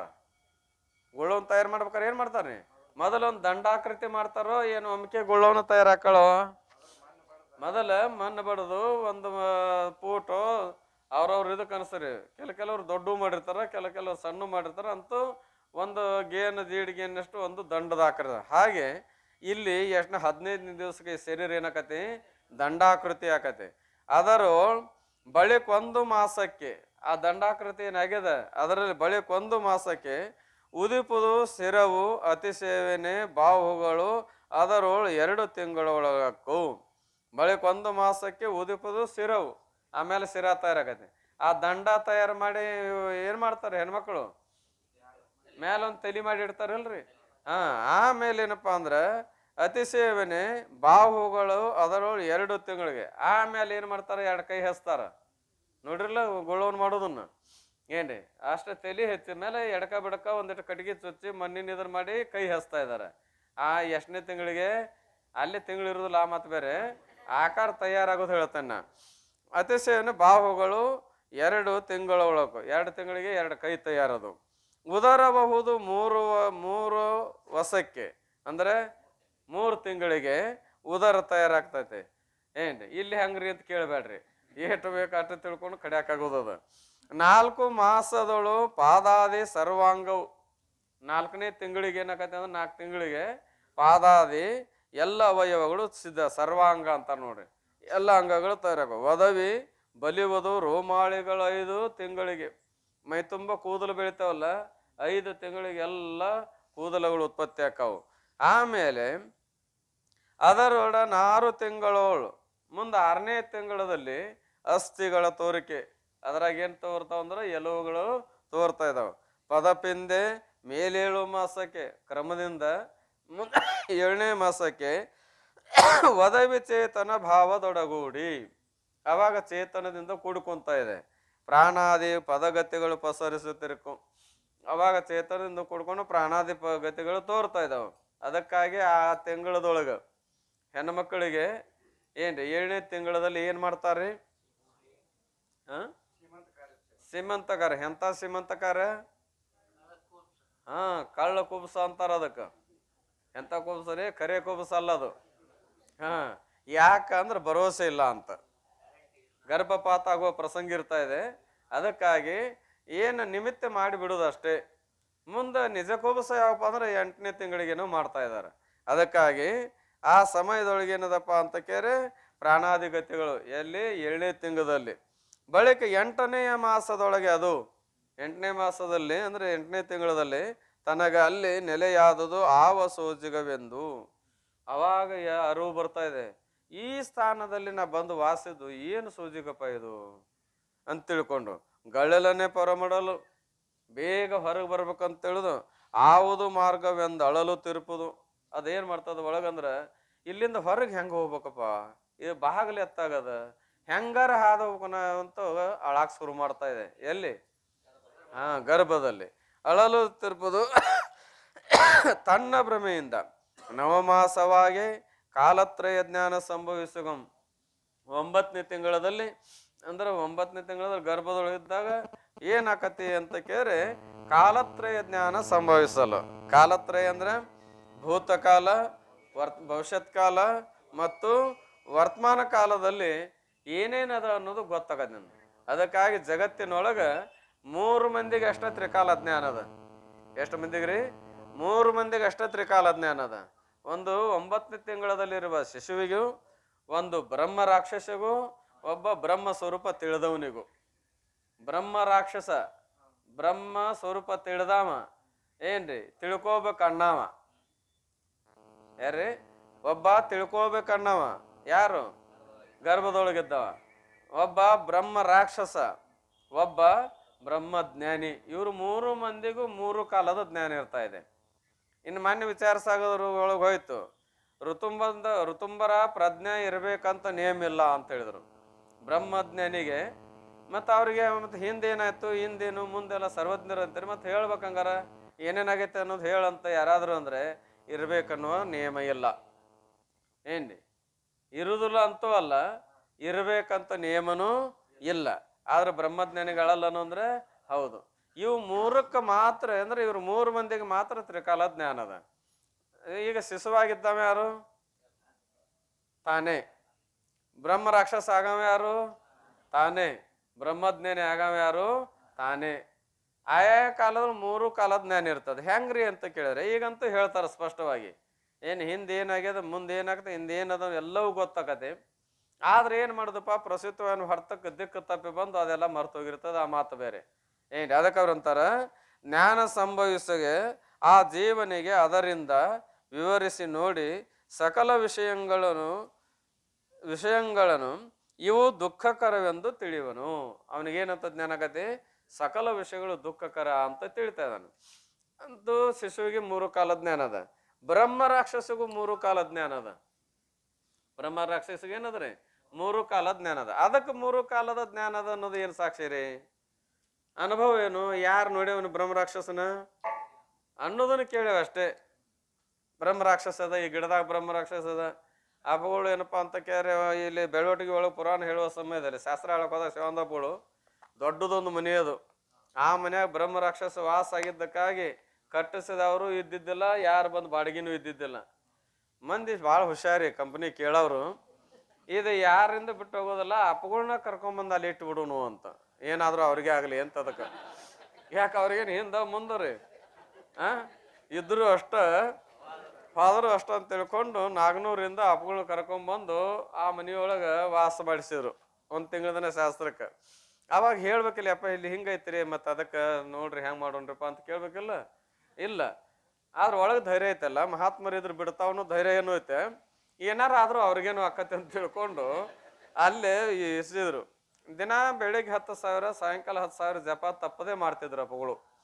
ಆ ತಪೋಬಲದಿಂದ ಏನಾಯ್ತು ಅಂತ ಕೇಳಿದ್ರೆ ಮುಂದೆ ಕೆಲ ಜನ ಮತ್ತು ಅವರು ಹುಷಾರಿನೇ, ಅವ್ರು ಅಪ್ಪಗಳನ್ನ ಒಬ್ಬರನ್ನ ಬಿಟ್ರೆ ಮತ್ತೆ ಸಮಸ್ಯೆಗೆ ಕಾರಣ ಆಗಬಾರ್ದು ಅಂತ ತಿಳಿದು 10-8 ಮಂದಿ ಬಂದು ಅವರು ಮಲ್ಕೊಂತಿದ್ರು ಅವ್ರ ಹತ್ರ.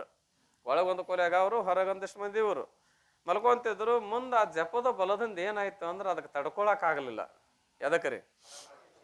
ತಡ್ಕೊಳಕ್ಕಾಗಲಿಲ್ಲ. ಇನ್ನು ಬಿಟ್ಟು ಹೋಗ್ಬೇಕಲ್ಲ, ಬಿಟ್ಟು ಹೋಗುವಾಗ ಬೆನ್ನುಗೊಟ್ಟು ಹೋದ್ರೆ ಮತ್ತೆ ಏನಾರು ಆದಿತ್ತು ಅಂತ ತಿಳ್ಕೊಂಡು ಹಂಗೆ ಈಗ ಹೆಂಗೆ ನಾವು ದೇವ್ರಿಗೆ ನಮಸ್ಕಾರ ಮಾಡಿ ಹೆಂಗೆ ಸರಿತೀವ್ರಿ, ಹಂಗೆ ಹಿಂದಕ್ಕೆ ಸರ್ಕೊಂತಿರ್ತೀವಲ್ಲ, ಹಿಂದಕ್ಕೆ ಮಾಡಿ ದೇವ್ರ ಕಡೆ ಮುಖ ಮಾಡಿ ಹಂಗೆ ಸರ್ಕೊಂತ ಗಾಡಿ ಕೆಡಿ ಹೋಯ್ತು.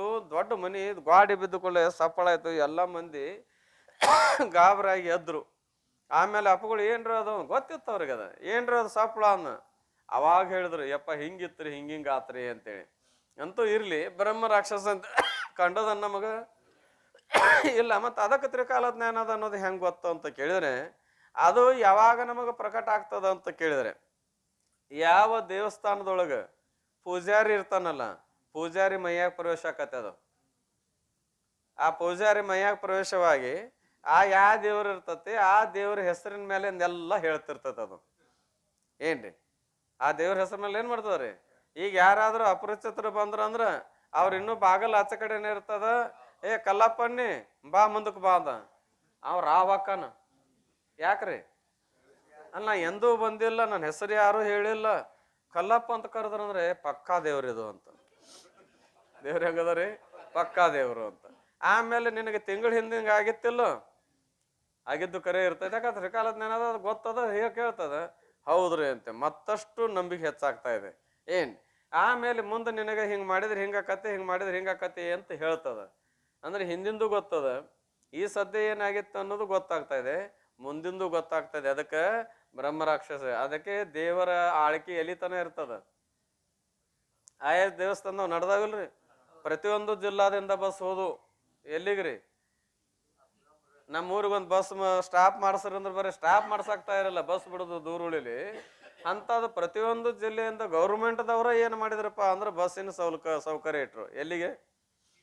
ಅನೇಕ ಸ್ಥಾನಗಳಲ್ಲಿ. ಅಲ್ಲೆಲ್ಲೊಬ್ರು ರಾಯಚೂರು ಕಡೆ ಬೋರಿನ ನೀರು ಹಾಕ್ತಿದ್ರು, ಅಲ್ಲಿಯೂ ಕೂಡ ಸಿಕ್ಕಾಪಟ್ಟೆ ಹೋಗಿತ್ತು ಜನ. ನಿಮಗೆ ಇಟ್ಟಿಗೆ ಭೀಮಾಂಬಿಕೆಗೆ ಹೋಗಿತ್ತು. ಹಿಂಗೆ ಹಲವಾರು ಕಡೆ ಹೋಗ್ತಾ ಇದ್ದಾವೆ. ಈ ಸದ್ಯ ಇಲ್ಲಿ ನಮ್ಮ ಇದ್ರೊಳಗೆ ಏನಪ್ಪ ಅಂತ ಕೇಳಿದ್ದಾದ್ರೆ, ಕುಂದ್ರಿಗಿ ಒಳಗ ಅಂಬ್ಲಿ ಕೊಡ್ತಾರೆ ಈಗ ಬರ್ರಿ ಅವರು. ಏನು ಒಂದು ವಾರಕ್ಕೆ ದಿವಸ ಲಕ್ಷಗಟ್ಲೆ ಮಂದಿ ಪಾಳೆ ಹಚ್ಚಿರ್ತಾ ಇದೆ ಅಂತ. ಅಂತೂ ಹೇಳೋ ಅಭಿಪ್ರಾಯ ಏನದ, ಆ ರಾಕ್ಷಸ ಅಲ್ಲಿ ವಶವಾಗಿ ಅವನ ಮೈಯೊಳಗೆ ಪ್ರವೇಶವಾದಾಗ ಅವರೆಲ್ಲ ಹೇಳ್ತಿರ್ತಾರ. ಅವಾಗ ಅದಕ್ಕೆ ಗುಗನ ಅದೇ ರಾಕ್ಷಸ ಬಿಡುಗಡೆ, ಅದಕ್ಕೆ 12 ವರ್ಷ ಆಯುಷ್ಯ. ಎದಕ್ರಿ? ಅದು ಬಿಡುಗಡೆ ಆಯ್ತು ಅಂದ್ರೆ ಏನಾಕತಿ ಅಂದ್ರೆ ಹೇಳಿಕೆ ಬಂದಾಗ, ಮೊದಲು ಎಷ್ಟು ಹೊಕ್ಕಿತ್ರಿ ಮಂದಿಲಿಗೆ, ಎಲ್ಲಿಗೆ? ದೇವ್ರ ಕಡೆ ತಪ್ಪಿಲ್ಲ.